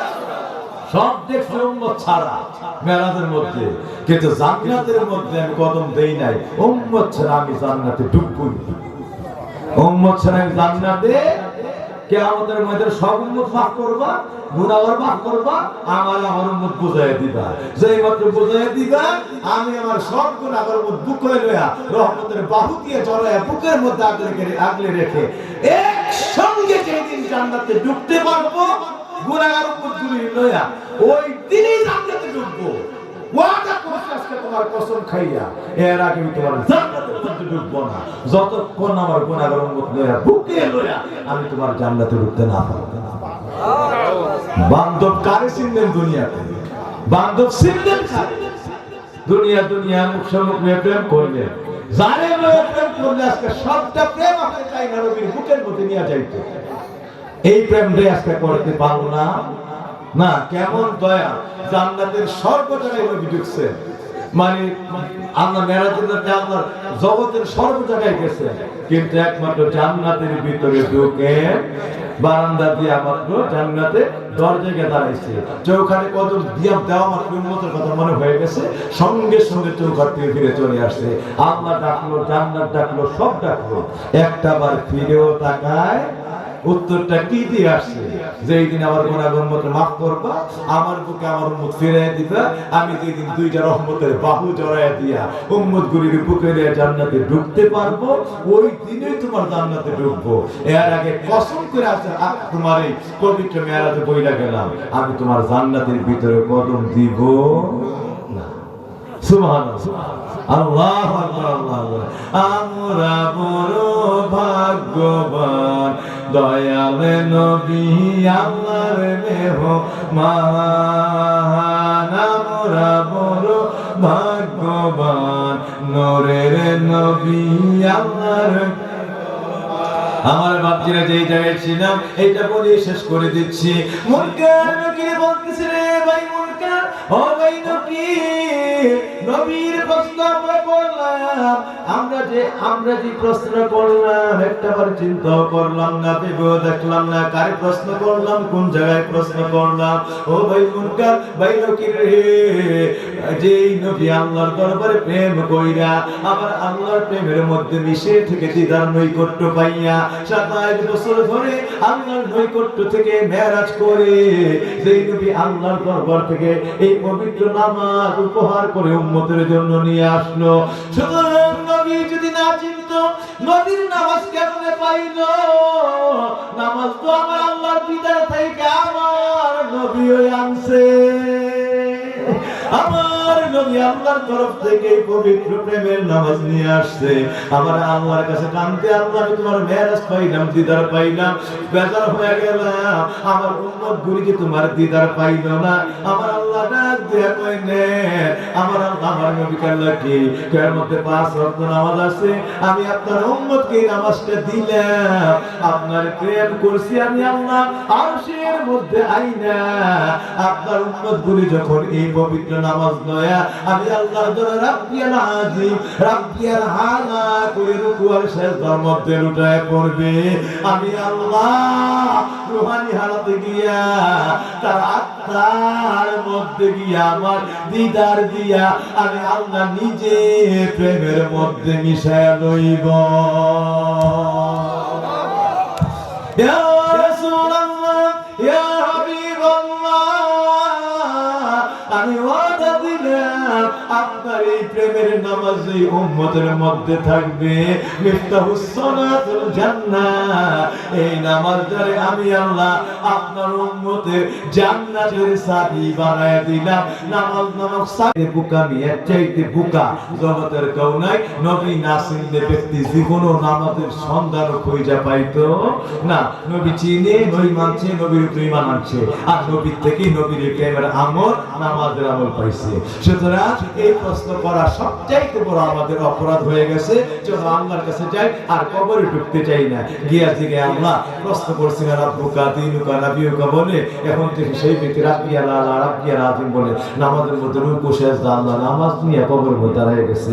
আসলে সূর্য ডুইবা যায়, এই ঘটনার ভিতরে সেই ব্যক্তি নামাজ দাঁড়িয়ে যায়। আল্লাহ আমরা তার কবরে কি করবো? আল্লাহ এবার যে তোমার প্রশ্ন করলাম রাব্বুকা, প্রশ্ন করলাম দীনুকা, প্রশ্ন করলাম নবিয়ুকা, ধর্মের কথা, তোমার কথা, নবীর কথা। আল্লাহ আমরা পরে নিজেরাই পরিলক্ষিত হয়ে গেছি। যারে আমরা প্রশ্ন করি রব, রব নিয়ে দাঁড়ায় গেছে নামাজের মধ্যে। কারে প্রশ্ন করি ধর্ম, ধর্মের আমল নিয়ে দাঁড়ায় গেছে। কারে প্রশ্ন করি নবী, নবীর আমল নিয়ে নামাজের মধ্যে দাঁড়ানো। আল্লাহ আমরা কি করবো? আল্লাহ কয় সাবধান, আর একটা প্রশ্ন লইয়া আমরা নবীর আশিক রাসূল উম্মতের কবরে যাবি না। তাড়াতাড়ি করে জান্নাতের মধ্যে যাও। আর কিছু হুমিনাল জান্নাত, আমি আল্লাহর জান্নাতের রাউল, জান্নাতের পোশাক, নূরের পোশাক নিয়ে এসো। আমার এই নবী প্রেমিক উম্মতরা রে, রবওয়ালা, দ্বীনওয়ালা, নবীওয়ালা উম্মতের এই দেহের মধ্যে আমি আল্লাহর জান্নাতের রাউল, জান্নাতের নূরের পোশাক পরায়া দাও, কবরটার জান্নাতের নূরের বাগান বানায়া দাও। আর সঙ্গে সঙ্গে সে যে ডান দিকে তার শিওরটা করা আছে কাবা বরাবর, ওই ডান শিওরের দিকে একটা নূরের দরজা বানায় দাও। একটু বলো তোমরা থাকতে থাকতে বলো তুমি একটু দরজাটা খোলো। সঙ্গে সঙ্গে ওয়াফতাহু লাহু বাবান ইলাল জান্নাহ, তার দরজাটা খুলতে বলো। সঙ্গে সঙ্গে ফেরেশতারা আইসা ওই কবরের মধ্যে নূরের গালিচা বিছায়া দেয়, তার জান্নাতের নূরের পোশাক পরায় দেয়। সঙ্গে সঙ্গে ওই ডান শিওরে কাবার শিওরে তার একটা দরজা বানায় দেয়, বলে দরজাটা খোলো। আল্লাহর বান্দা হুকুম পাইয়া দরজাটা খুলেই দেখে আমার আল্লাহ, তার জন্য তার সামনে দরজা খুলেই দেখবে আমি তা জান্নাত নয়া, দিদার নয়া আমার আল্লাহ হাজির হয়ে গেছে। আল্লাহু আকবার। সুতরাং আমার বাবাজিদের কি বলতে চাই, তাইলে এই আল্লাহওয়ালাদের সঙ্গে, এই ওলি আউলিয়াদের সঙ্গে মিশে আমার নবীর আনা প্রেমের দিদারের নামাজ আমরা আজীবন এখন থেকে পড়তে চাই কি চাই না? আরো জোরে বলে চাই কি চাই না? আরো জোরে বলে চাই কি চাই না? আমার বাবাজিরা কোনো আশিক রাসূল জীবনে কোনোদিন নামাজ কাজা করতে পারে? জীবনে কোনোদিন ফজরের নামাজ ছাড়তে পারে? কিন্তু আমরা কেমন আশিক রাসূল হইলাম, এখন অনেকে বসা, এখনো আমরা ঠিক মতো ফজরের নামাজটা পড়তে পারি না। আর শীতের সময় সেরকম কথাই নেই। অনেকের নামাজ দিনে 9টা 10টা, অনেকের তো নাই। ঠিক না? ঠিক। ফজরের নামাজ যদি কারো কাজা হয়, মনে রাখবেন শরীয়তের মাসআলা, সে যদি দিনের 8টা 9টা 10টাও সাজা ইচ্ছা করে কাজা করলেও ফাইল নেই। 2,88,00,000 বছর জাহান্নামের মধ্যে জ্বলতে হবে। আর অনিচ্ছায় যদি হয়, ইচ্ছা অনিচ্ছা, ইচ্ছাটা তো পুরো আযাব হবে, এরপরে ইচ্ছা অনিচ্ছা তারা কাজ আদায় করতে হবে। অনিচ্ছায় আযাবটা হবে না, কিন্তু কাজ আদায় করতে হবে। আর ইচ্ছা করে হলেও কাজা আদায় অবশ্যই করতে হবে, কিন্তু কাজাটা কেমনে করতে হবে? একমাত্র ফজরের নামাজ, অন্য নামাজ কাজা করলে ফরজ আদায় করলেই হয় কাজা। আর ফজরের নামাজ কাজা হয়ে গেলে সুন্নত করতে হয়, ফরজও করতে হয়, না এটা আল্লাহর দরবারে ফরজ কবুল হয় না। এটা অনেকেরই জানা নাই, মনে রাখবেন। একমাত্র ফজরের নামাজ কাজা হইলে এমন একটা নামাজ এটা, এটার সুন্নত কাজা করতে হয়, এটার ফরজও কাজা করতে হয়। বাবাজিরা, সুন্নত কাজা পড়তে আবার মনে রাখে, ফজরের নামাজ সুন্নত কাজা পড়তে হয়, ফরজও কাজা পড়তে হয়। কিন্তু অনেকে আমরা জানি 2 নম্বর মাসালা, এই নামাজ লেখা যদি জুমার নামাজে অথবা যোহর নামাজে দাঁড়ায় যায়, শরীয়তের মাসালা, ফতোয়ায়ে আলমগীরি, ফতোয়ায়ে হিন্দিয়া থেকে শুরু করে ফতোয়ায়ে কাজী খান, বিশ্ববিখ্যাত আমাদের সুন্নিদের ফতোয়া, এই ফতোয়া থেকে শুরু করে যত প্রকার এই ফতোয়া শরীফ আছে, এরপর আমাদের ফতোয়ায়ে শামী, সমস্ত কিতাবের রাওয়ায়াত হলো আপনাকে অবশ্যই যোহরের নামাজে অথবা জুমার নামাজে ইমামের পিছনে আল্লাহু আকবার বলে ইক্তেদা করছেন। হঠাৎ করে আপনার মনে হয়ে গেছে, আরে আমি তো আজকে ফজরের নামাজ পড়ি নাই, শরীয়তের মাসালা, সঙ্গে সঙ্গে তাকে ইমামের পিছনে জুমার নামাজ ছেড়ে দিতে হবে, ইমামের পিছনে যোহরের নামাজ ছেড়ে দিতে হবে। জুমা কত বড় নামাজ, এমন নামাজ ছেড়ে দিতে হবে। গিয়া পিছনে চলে যাবে, গিয়া তাকে সুন্নত কাজা করতে হবে, ফরজ কাজা করতে হবে। এই সুন্নত এবং ফরজ 4 রাকাত কাজা পড়ে এরপরে সেই ইমামের নামাজ পাইলে ওইখানে এসে ইক্তেদা করবে। না হইলে একাকী, তখন আর জুমার নামাজ পড়া যাবে না। জুমার নামাজ কাজা হইলে যোহরের নামাজ, তখন তাকে যোহরের 4 রাকাত ফরজ পড়তে হবে। বাবাজিরা আমার, কিন্তু ফজরের নামাজ রাইখা কিয়ামত পর্যন্ত জুমা পড়লে জুমার নামাজ কবুল হবে না। আপনি চিন্তা করেন, কিন্তু এমন এই নামাজ কাজা করি না আমরা, মনে কায়দার কেউ নামাজ কাজা করে না, কি বলেন, করে নাকি? ফজরের নামাজ মনে কেউ কাজা হয় জীবনও হয় না, ঠিক নাকি? হয় তো এই মাসালা মনে রাখতে হবে, মাসালা মনে রাখতে হবে।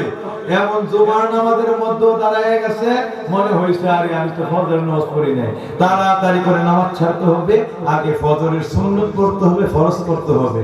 পয়রায় সেই ইমামের সঙ্গে জামাত পাইলে ইক্তেদা করবেন, না পাইলে একাকী পড়বেন। আর যোহরের নামাজও শরীক হইছে, হঠাৎ করে মনে হয়েছে যে আপনি ফজর পড়েন নাই, তাড়াতাড়ি কি পেছনে আসবেন, এবার ফজরের সুন্নত ফরজ দুইটাই কাজা করবেন, আয়েশা যোহরের নামাজ পড়বেন, না একাকী যোহর পড়বেন। ফজর রাইখা যোহর পড়লে আমার কাছে কবুল হবেই না। আমরা 99% লোক এখানে বসা, মানে পার্সেন্টের দিক দিয়ে দেখা যাবে তারা এখন পর্যন্ত 60, 70, 50 বছর কম বেশি, কিন্তু আমরা এখনো এই সুন্নত, এই পবিত্র মাসআলাটা এখনো অনেকে জানি না, ঠিক না বেঠিক? এই জন্যই কি সুন্নিদের মাহফিল, এমন জিনিস আপনার জানা হয়ে যাবে যা আপনি 50 বছরে এখনো জানতেনই না, যেটা আমরা 1 ঘন্টা 2 ঘন্টা 3 ঘন্টা এই রাতের এই পবিত্র ক্লাসের মধ্যে, এটা একটা ক্লাস, এটা নবীজির পবিত্র কোরআন হাদিসের, আমার নবীর সুন্নতের ক্লাসটা হচ্ছে। এখানে যা জেনে যাবে সারা জীবনেও যা জানার সুযোগ হয়নি। এই জন্য মাহফিলগুলিতে আমরা আসতে চাই কি চাই না? আর সুন্নিদের ওয়াহাবিদের মাহফিলে এরকম লাগবে, তো ইমান যেটা আছে এটা কারণ ঠিক না ঠিক? এমন মিথ্যা কথা বইলা দিব ইসলাম সম্পর্কে, কইব নবীজির মা বাবা সব কাফের জানেন, বইলা দিব নবীজির পবিত্র লাশ মুবারক অর্থাৎ দেহ মুবারক উচ্চে কইলা মাটির মধ্যে মিশে গেছে, বইলা দিব নবীজির নাম শুনে কোন দরুদ পড়ার দরকার নেই, বইলা দিব ফরজ নামাজের পর কোনো দোয়া নেই, বইলা দিব কেউ মারা গেলে জানাজার পরে কোনো দোয়া নেই, বইলা দিব আজকের শয়ে মেরাজ, এই মেরাজের রাতে কোনো আমল নেই, কিচ্ছু নেই, বইলা দিব যে আপনি সহবরাতের নামাজের কিচ্ছু নেই, দোয়া করেন। এমন ভাবে ইসলাম থেকে ফিরে ফেলবো, আপনি কল্পনা করতে পারবেন, আমল নাই, ইসলাম নাই, পুরাপুরি উঠা বসা মাহফিলের মধ্যে আপনার বেঈমান বানায় ছেড়ে, ঠিক না? ঠিক, বেঈমান বানায় ছেড়ে দিব। এদের থেকে দূরে থাকতে চাই কি চাই না? আরো দূরে বলে চাই কি চাই না? হাত উঁচু করে বলে চাই কি চাই না? আরো দূরে বলে চাই কি চাই না? সমাজের এবারে এদের মাহফিলে থাকলে একটা ইমান লওয়া যাইতে পারবো না, কোটি কোটি মানুষ বেঈমান হয়ে যাচ্ছে এদের কথা শুনে শুনে, ঠিক না ঠিক? আরো যে বলে ঠিক না ঠিক? এক বেয়াদব ফতোয়া দিছে, কত বড় বেয়াদব, নামই কই মাওলানা আবির হামজা, বুঝতে পারছেন? ওই সকল বেদাতীদের মানে ওই সকল বক্তদের গডফাদার একটা আজকাল সে নির্বাচনে দাঁড়াইছে, তো সে কি ফতোয়া দিছে? আল্লাহ সর্বশক্তিমান, এটা বললে সেরে করছে। কি বলেন, আল্লাহ কি, আল্লাহর শক্তি আছে না নাই? আমরা জানি সবার চাইতে সর্বশক্তিমান, সবার চাইতে শক্তি কার? সবার চাইতে শক্তি বেশি কার? সুতরাং আমরা সারা জীবন নবীর সুন্নাত থেকে, কোরআন হাদিস থেকে জেনে আসছি যে সর্বকর ইন্নাল্লাহা আলা কুল্লি শাইইন কাদির, আল্লাহ সর্ব বিষয়ে পূর্ণ ক্ষমতাবান। কোরআন কয় আল্লাহ সর্ব বিষয়ে শক্তিমান, সে আল্লাহ সর্বশক্তিমান কই দিলে বলে সেরে করব। এবার বলেন এই তার কথা মানবো না কোরআনের কথা মানবো? এর কথা মানলে কাফের হয়ে যাবে, আর না মানলে ঈমান ঠিক থাকবে। কারণ এই ব্যক্তিদের হাজার হাজার মানুষে বইলে এই কথা বলে ঈমানহীন বানায় ফেলতেছে, ঈমান বানায় ফেলতেছে মানুষগুলি। এখনের জগতে অসংখ্য মানুষ তারও বক্ত, কিন্তু অটোমেটিক বেঈমান হয়ে যাচ্ছে, বুঝতেই পারতেছে। ঠিক না? আমি ঠিক। সে ফতোয়া দিছে নাউজুবিল্লাহি মিন যালিক। কয়েকদিন আগে নবী একটা সাংবাদিকের মতো, তো বরং এখনের বর্তমান সাংবাদিকরা নবীর চাইতে আরো পাওয়ার বেশি। আস্তাগফিরুল্লাহ। এই কথা একটা মিনিটের জন্য মানলে ঈমান থাকবো, আর আরো জোরে বলে থাকবো ঈমান। কোন সব সাংবাদিক মিল্লা আল্লাহ থেকে ওহিয়ান তো বলে দেখি, বল সব সাংবাদিক গাত্তি বেঁধে রেখে দিলাম, তোরা একটা আল্লাহ থেকে ওহিয়ান দি, ক্ষমতা আছে? সব নবীর মতো আবার নবীর চাইতে বলে আরো বেশি দামি পাওয়ার বেশি। তাহলে এই যে ঈমান শুনলে ঈমান থাকবো।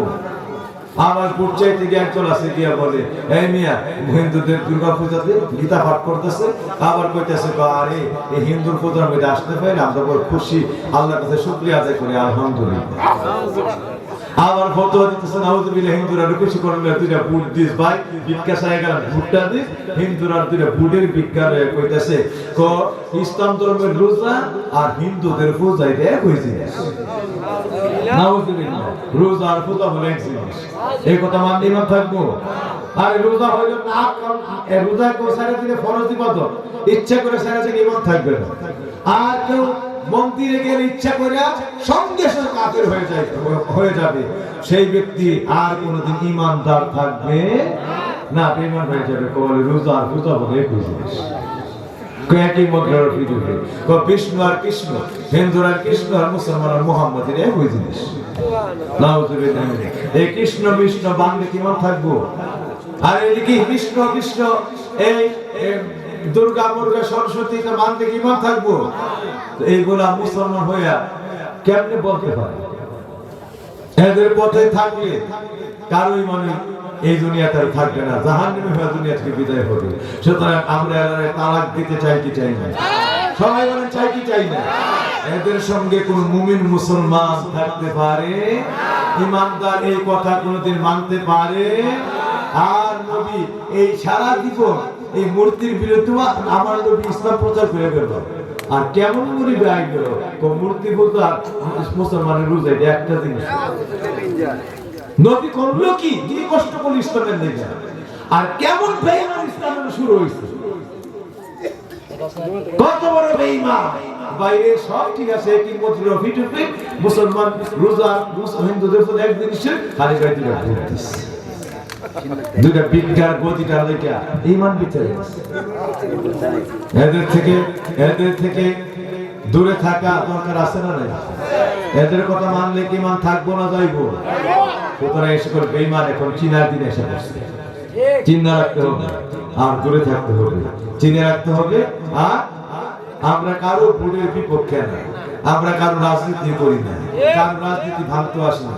কিন্তু কোন ব্যক্তি যখন রাজনীতির বন্ডামি দিয়া রোজারে পূজার লোকে বানাই দিব, রাজনীতির বন্ডামি দিয়া কৃষ্ণ কৃষ্ণর আলফারের বানাই দিব, রাজনীতির বন্ডামি দিয়া আল্লাহর সর্বশক্তিমন্ত্রী সেরেক বানাই দিব, রাজনীতির বন্ডামি দিয়া ওই ব্যক্তি যেই দিন আমার নামে একটা সাংবাদিক বানাই দিব, তখন ওই বন্ড দুরাচারকে আমরা ইসলামের মধ্যে গণ্য করতে পারবো। ঠিক না ঠিক? সে কোনদিন মুসলমান হইতে পারে না, সে কোনদিন মুসলমান হইতে পারে না। সাবধান, আল্লাহ যেন তাদের থেকে আমাদের ঈমানকে হেফাজত করে, আমরা যেন তাদেরকে বোঝার আল্লাহ তৌফিক দান করে, চিনার তৌফিক দান করে। বেঈমান চিন্না দেওয়ার দিন আছে, বেঈমান চিন্না দেওয়া, কারণ টুপি আছে, দাড়ি আছে, জুব্বা আছে, সব আছে, কিন্তু ভিতরে ঈমান না। যে ব্যক্তি, আপনি বলেন বাবা, যে আপনি বলেন যে ব্যক্তি রোজা, হিন্দুরার রোজা, হিন্দুরার রোজা আর মুসলমানের রোজা একটা জিনিস, একই পয়সা, একই মুদ্রার, একই মুদ্রা একটু, এক ফিটে শাপলা, এক ফিটে বর্ষাক মুদ্রের ছবি টেকাইতে, তো কইতেছে ধর্মই তো একই জিনিস, বুহারি পূজা আর রোজা জিনিস একটাই, নাম একটাই।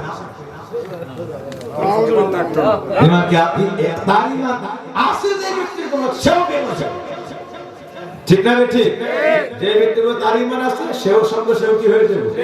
বেঈমান হয়ে যাবে।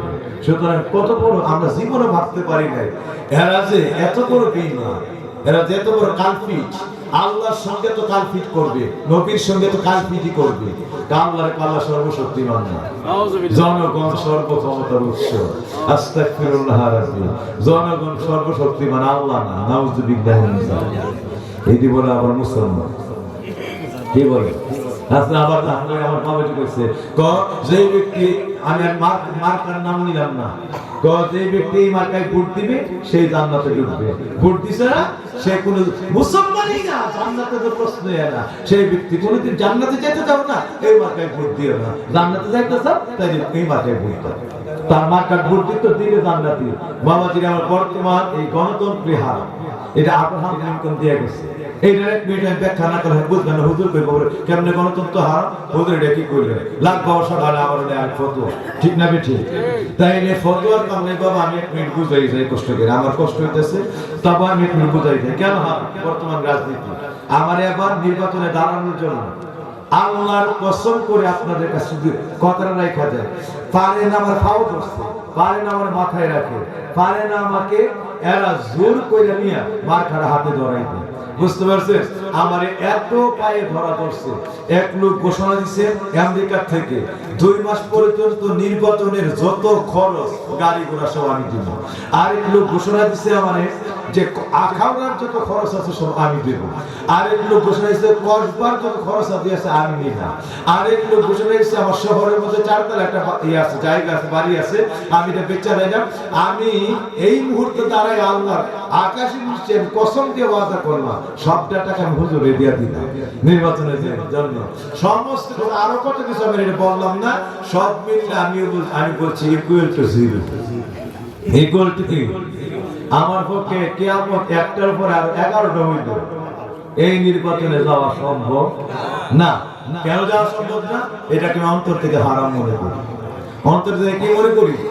এটা আব্রাহাম লিঙ্কনের গণতন্ত্র, অ্যারিস্টটল, প্লেটো, এর সাথে বুঝতে পারছেন? অ্যারিস্টটল, প্লেটো সঙ্গে এদের সঙ্গে আরো নেপোলিয়ন সহ অনেকে মিলে এই গণতন্ত্রের আইনটা বিধানটা করেছে। আর মূলত এটা সংজ্ঞা, ধারা, উপধারা সবগুলি দিয়েছে আব্রাহাম লিঙ্কন। সে তার বইয়ের মধ্যে লিখে গেছে, বুঝতে পারছেন? ডেমোক্রেটিস নামক তার বইয়ের মধ্যে সে লিখে গেছে government of the people, by the people, for the people. যে গভর্নমেন্ট হলো জনগণ থেকে, মানে সরকার হবে জনগণ থেকে, জনগণের দ্বারাই হবে। Government of the people, by the people. আবার এই গভর্নমেন্ট জনগণ থেকে জনগণের দ্বারা হবে, জনগণের জন্য হবে। তাই কোন জায়গায় চলে গেলে জনগণ, এর মধ্যে চোর, চামার, লুচ্চা, বদমাশ, জনগণের যত প্রকৃতির লোক থাকবে তাদের থেকে একজন হবে। ইসলাম এখানে সাংঘর্ষিক হয়ে গেছে। ইসলাম এখানে কি হয়ে গেছে? সাংঘর্ষিক। কেমন হইল? আমি 1 মিনিটে ব্যাখ্যা দেওয়ার চেষ্টা করছি। আমার বাবাজিরা এদের আনা গণতন্ত্রটা তাহলে কি হইল? আপনি এই মানে জনগণের থেকে, জনগণ যেই প্রকারের জনগণ হোক সবাইকে অধিকার রাখবে ভোট দেওয়া, যেই প্রকারের হোক না।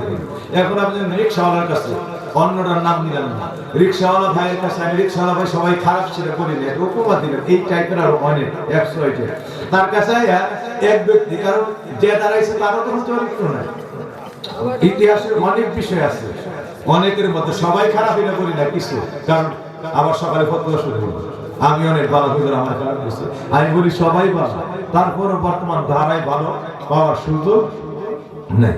তো আয়সা এক ব্যক্তি 200 টাকা দিয়ে রিক্সা হয়ে গেছে, দিশের পরে ভাই আমার ভোটটা দিন, আমি মার্কে দাঁড়াইছি। তো ঠিক আছে ভোট ইনশাআল্লাহ আপনি দিবেন।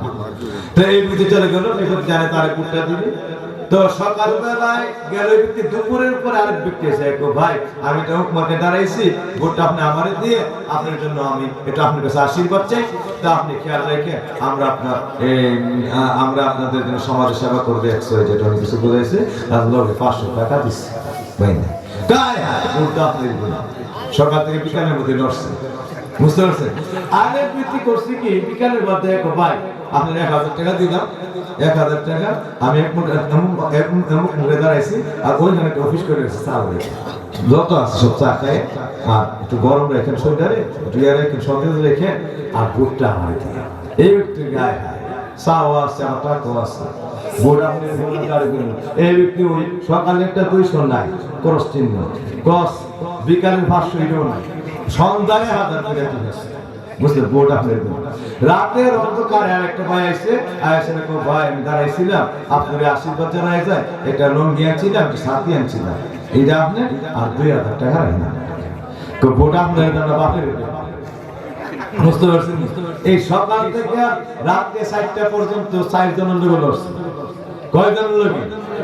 শুরু হয়েছে হারাম, ঘুষ দিয়ে শুরু হয়েছে।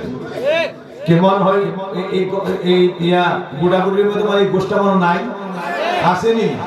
তো ওই যেমন কইতে লাগে কিনলে কে, আমার তো দাঁড়ানো থেকে ধরছে, অভিজ্ঞতা থেকে বলতেছি, ঠিক না বেঠে?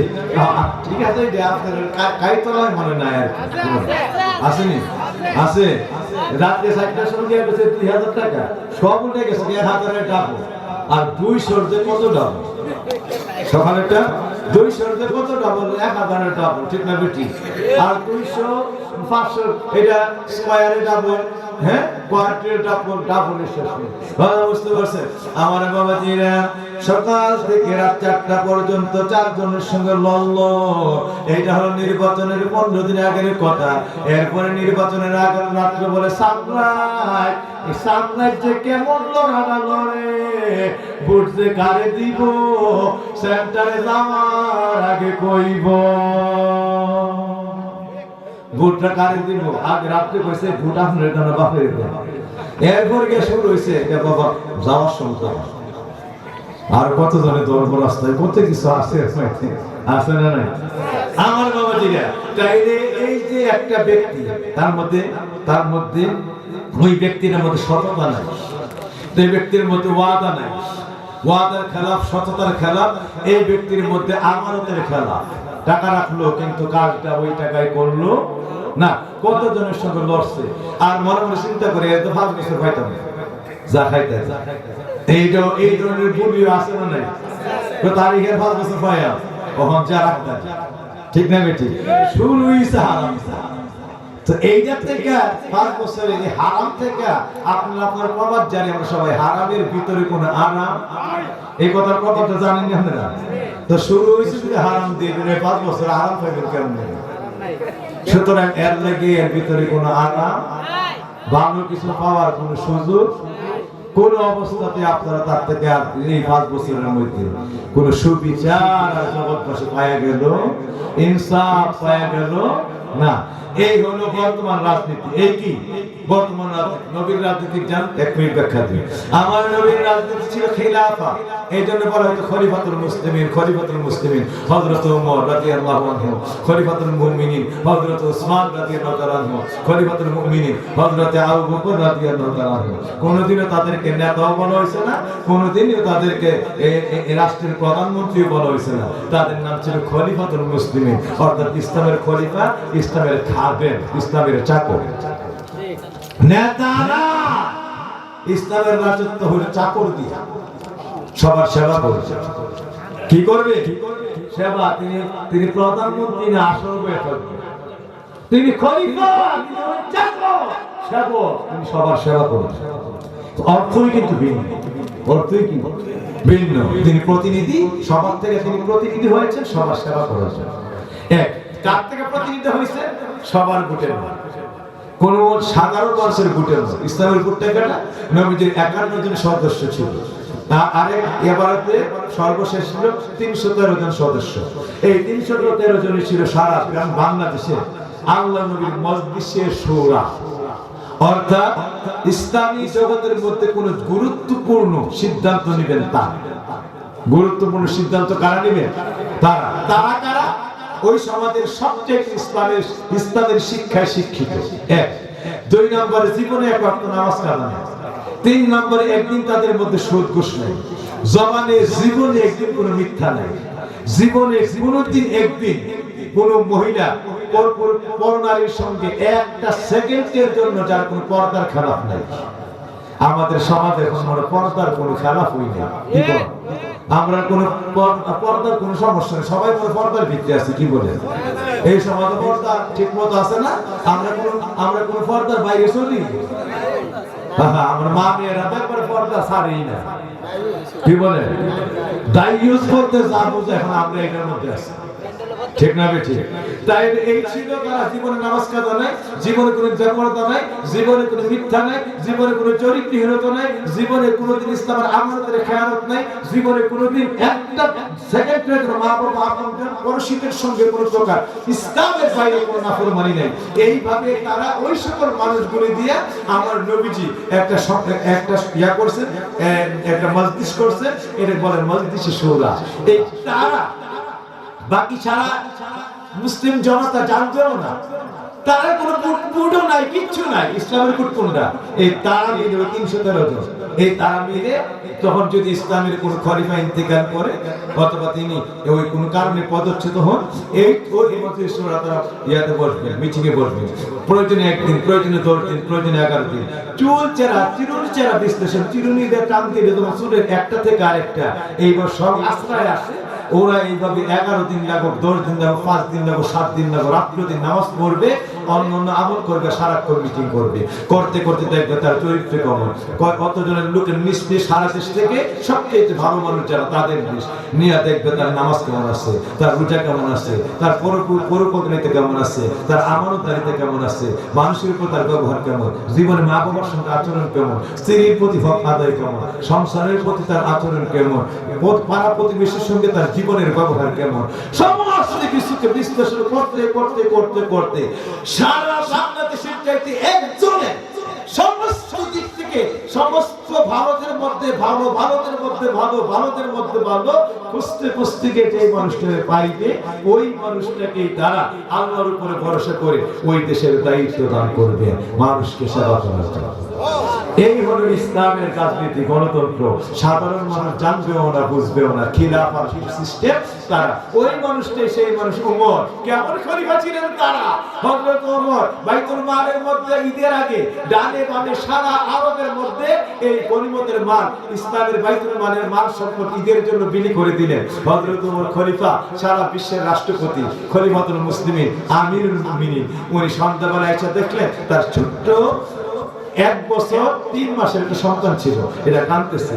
স্ত্রীর কাছে জিজ্ঞেস করলো, স্ত্রী সন্তানটা শাদী করে তার একটা অন্য বাড়িতে থেকে আসছে, সবার ঘরে জামা আছে, তার নিয়ে গেছিলাম।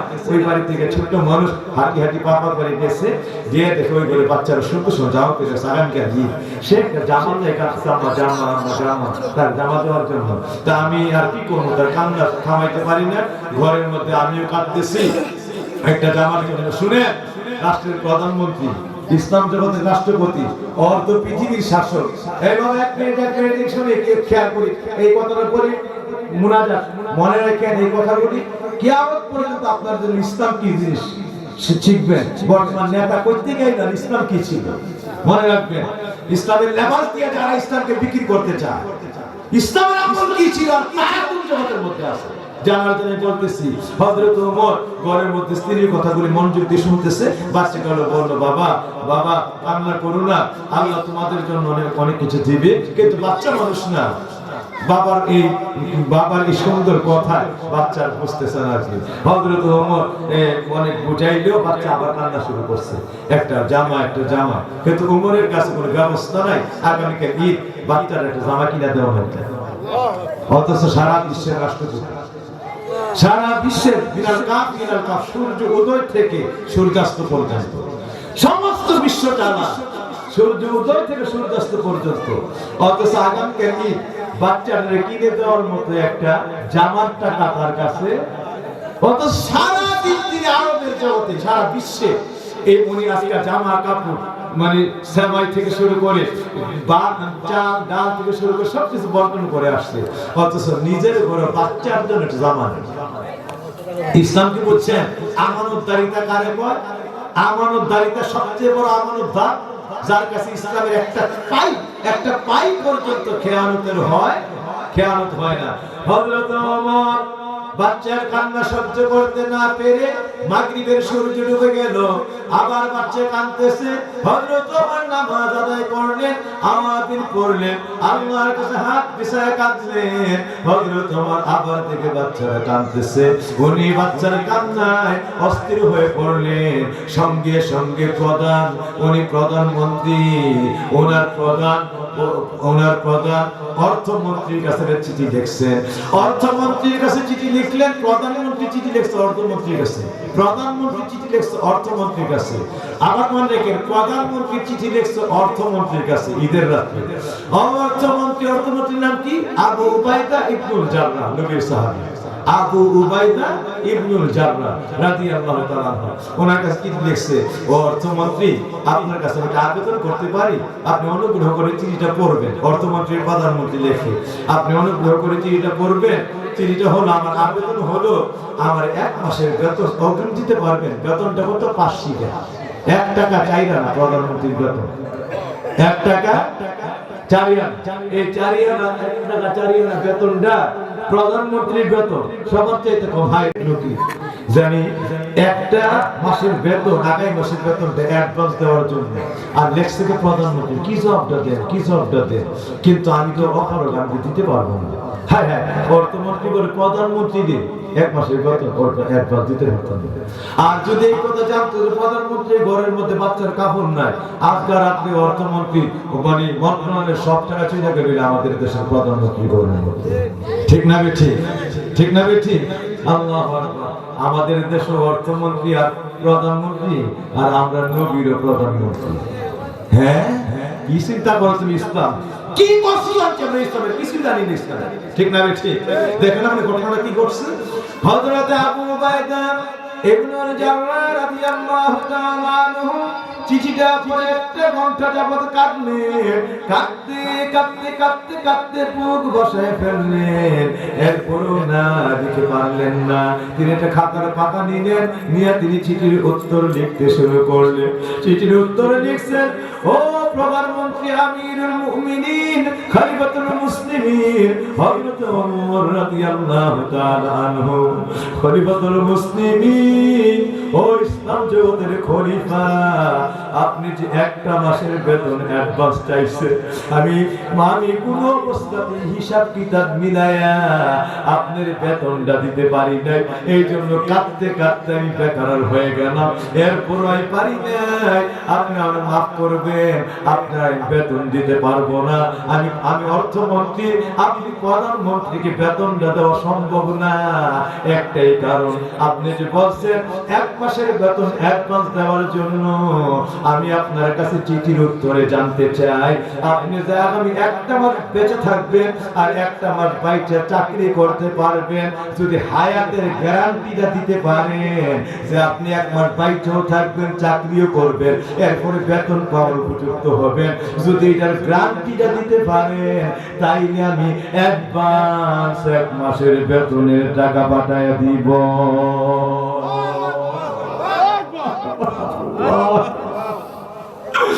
হযরত ওমর চিঠিটা পায়ে তিনি আবার 1 ঘন্টা কাঁদলেন। 1 ঘন্টা পর্যন্ত আল্লাহর নবীর খলিফা ওমর কাঁদলেন। কাঁদতে তিনি বুক ভাসায় বললেন, আল্লাহ তুমি আমার কেমন প্রধানমন্ত্রী দিলা, আল্লাহ তুমি আমার কেমন অর্থমন্ত্রী দিলা, আল্লাহর দরবারে কেঁদে বুকটা ভাসায় ফেললেন। আর শুকরিয়া করে মুনাজাত করলেন, আল্লাহ এমন একটা অর্থমন্ত্রী তুমি আমার দিলা, সেই অর্থমন্ত্রী প্রধানমন্ত্রী পর্যন্ত 1 টাকা বাইতুল মালের কোনো খেয়ানত করে দেয় না। এর নাম হইল ইসলাম, এর নাম হইল গণতন্ত্র, এর নাম কি? গণতন্ত্র। আমরা যে প্রধানমন্ত্রী যে চিঠি লিখতো আর অর্থমন্ত্রী যদি কোটি কোটি টাকা লগে না পাঠাই দিত, লগে 1 কোটি বার এই অর্থমন্ত্রী চাকরি যাইতো। ঠিক কি সাহস অর্থমন্ত্রী? প্রধানমন্ত্রী দেখছি আপনি একটা বস্তা টাকা পাঠাতাম না। যা লট আর তোর এই দেশের মধ্যে তোর কোন অর্থমন্ত্রীর চাকরি নাই। আর হযরত ওমর প্রধান অর্থমন্ত্রী চিঠি লিখছে আমার দেওয়া সম্ভব না একটা কারণে। আপনি কি আমার একটা কারণ বুঝাই দিতে পারবেন? তো কারণটা কি? আপনি বলেন। আপনি জানেন একবার বেঁচে থাকবেন, একটা মাস যে বেঁচে থাকবেন আর বেঁচে যে 1 মাস পরে আপনি টাকাটা পাইবেন, বেতনটা আপনি চাকরিটা করতে পারবেন। চাকরির গ্যারান্টি, হায়াতের গ্যারান্টি, 1 মাস বেঁচে থাকার গ্যারান্টি। এটা দিতে পারলে তাই না আমি বেতনের টাকা আগে বুঝাই দিই। আর আপনি হায়াতের গ্যারান্টি দিতে না পারবেন, আমার পক্ষে ইসলাম জগতে বাইতুল মালের টাকা আপনার দেওয়া, আপনি প্রধানমন্ত্রী কিন্তু আমার পক্ষে দেওয়া সম্ভব হবে? হযরত ওমর কাঁদছে, আরে আল্লাহ যে এমন একটা অর্থমন্ত্রী, এমন আমানতধারী অর্থমন্ত্রী ওনারা দান করছে। দেখেন চাকরি দরকারই না, আর আল্লাহর কাছে কেঁদে কেঁদে বুক বাসায় ফেলছে, তো আমার সন্তানের কাফনের দরকার নাই, আমি কাফন টাকা দিলাম। আল্লাহ যে শুকরিয়া দিয়ে আল্লাহর কাছে মুখটা বাসায় দিলাম। আল্লাহ যেমন একটা আমানতদারী অর্থমন্ত্রী আমি প্রধানমন্ত্রী এই জমানাটি দান করছি। এই ছিল ইসলাম। ইসলাম সে তো পরশ মানিক তারেকে পেয়েছে খুঁজি, পরশ তাহার সোনা হলো যারা তাদেরই মোরা দিয়েছি। আজ বুঝি কেন বলিয়াছিলেন শেষ পয়গাম্বর, মোর পরে যদি নবী হতো তো হতো সে এক ওমর, আমার পরে যদি নবী হতো তো হতো সে এক ওমর। লাউ কানা বাদিনা বিল্লাহ লা কানা ওমর, আমার পরে যদি একটা মানুষই নবী হইতো, নবুয়তের দরজা খোলা থাকতো, তাইলে ওই নবীটাই আমার ওমরে এই জগতের মধ্যে নবী হয়েছে। ইসলামটা কি ছিল? নবীর পরে সে মানুষগুলি কোন জায়গায় চলে গেছে? আসছে নবীর মাথা কাটতে বুঝলে, আর পরশ পায়া নবী হওয়ার দরজা চলে গেছিল, শুধু দরজা খোলা না দিকে নবী হইতে পারলো না। আল্লাহু আকবার, এর নাম ইসলাম। তাই এখন কর এই ইসলাম এই গণতন্ত্র এখন বাড়ি দিয়া সালাম দিলে খুঁজে পাওয়া যাবে, করই দিয়া সালাম দিলে খুঁজে পাওয়া যাবে। এরপরে ইসলামে কইটা রোজা আর পূজা বলে ইসলামের এক্সিবিশন।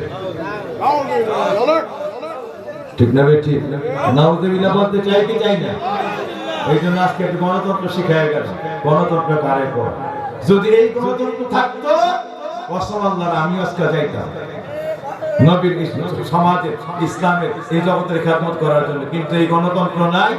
আমাদের পক্ষে আব্রাহাম লিঙ্কন গণতন্ত্র হারামতন্ত্রের মধ্যে যাওয়ারও সুযোগ নাই। সকালে কয় আপনার বুট, রাতের সাইডটায় কো বাপের দেন না আপনার দেন। এরপরে আবার এর চাইতে বড় কোন সুযোগ আছে কোন এটা ও যাওয়ার সুযোগ। বুঝতে পারছেন? লড়তে লড়তে এই গণতন্ত্র শেষ পর্যন্ত যে কত প্রকার বাঙ্গাতন্ত্র হইছে, কত প্রকার খেয়ানত তন্ত্র হইছে, কত প্রকার মুনাফিকি তন্ত্র হইছে, তার কোন ইয়ত্তা নাই। আল্লাহ আমাদেরকে হেদায়েত দেয়, আল্লাহর ইসলাম নবীর ইসলাম বুঝার তৌফিক দেয়। সবাই বলি আমিন। ওইভাবে আমল করার তৌফিক দেয়। এই আমল যাদের মধ্যে আসবে ওই মানুষের কবরটা আমার আল্লাহ রাব্বুল আলামিন তার আসরের সময় করে দিবে। ওই ব্যক্তি বিনা হিসাবে আসরের নামাজ দিয়া আর জান্নাতের বাদশাহী হয়ে আল্লাহর কবর থেকে জান্নাতের মধ্যে ঢুকে যাবে। আল্লাহ বলবেন, ও বান্দারে ফাদখুলি ইবাদি, আমি আল্লাহর দরবারে চলে আসো, ফাদখুলি ইবাদি ওয়াদখুলি জান্নাতি, বান্দা তুমি আমার কাছে চলে আসো আমার ইবাদত আমার নামাজ দিয়া, আমার রাব্বিয়ানা আযীম দিয়া, ওয়াদখুলি জান্নাতি, যাও খুলে দিলাম আটটা জান্নাতের মধ্যে বাদশাহী হয়ে জান্নাতের ভিতরে ঢুকিয়ে যাবে। আল্লাহ যেন আমরা কবুল করে। সবাই বলি আমিন। আরো জোরে বলি আমিন। আগামী 7 ফেব্রুয়ারি ঐতিহ্যবাহী পুরকুল দরবারে আমাদের বাৎসরিক ইসলামী সব মাহফিল, সকলকে দাওয়াত দিয়ে গেলাম। আজকে হলো জানুয়ারির 7 তারিখ, মাত্র একটা মাস। আগামী ফেব্রুয়ারির 7 তারিখ আমাদের পুরকুল দরবারের মাহফিল। আপনাদের এলাকায় ব্যানার, পোস্টার, ফেস্টুন, স্টিকার অনেক কিছু চলে আসবে। আগামীকাল থেকে আমাদের লোকেরা এগুলো তৈরি করার কাজ ইতিমধ্যে শেষ, এখন লাগানোর কাজ শুরু হচ্ছে। আপনাদের এখানে চলে আসবে, তো চলে আসলেও থাকো। আমি আমার জবান দিয়ে দাওয়াতটা দিলাম, আমার দুই বাবাজিরও দাওয়াতটা দিলাম, আপনাদেরকে মনের সর্বদরদ দিয়ে দাওয়াত দিলাম। মহব্বতের সকল মানুষেরা আপনারা পুরকুল দরবারের মাহফিলে যাবেন আগামী 7 ফেব্রুয়ারি রোজ শনিবার। বাবাজিরা ওইখানে গেলে ইমান তাজা হবে, কারণ ওইখানে আমাদের প্রকৃত সুন্নতের উপর আমল হয়। ওইখানে সুন্নতের বাইরে আপনি বাড়ি সালাম দিলে পরে নাড়তে পারবে না ইনশাআল্লাহ। এই জন্য আপনারা প্রকৃত সুন্নাহ নবীর সুন্নায় যে দরবার গঠিত ওইখানে যাবেন, ওইখান থেকে প্রকৃত ইসলামকে জানতে চিনতে বুঝতে এবং আমল দিয়া নূরের বাগান সাজিয়ে যেতে পারবেন। আল্লাহ যেন তৌফিক দিন। সবাই বলি আমিন। সকলকে দাওয়াত করে গেল, সকলে যাবেন ইনশাআল্লাহ। একটু নবীর সালাম দিয়ে করে দোয়া হয়ে যাবে। মুহাম্মদ সালাম ইয়া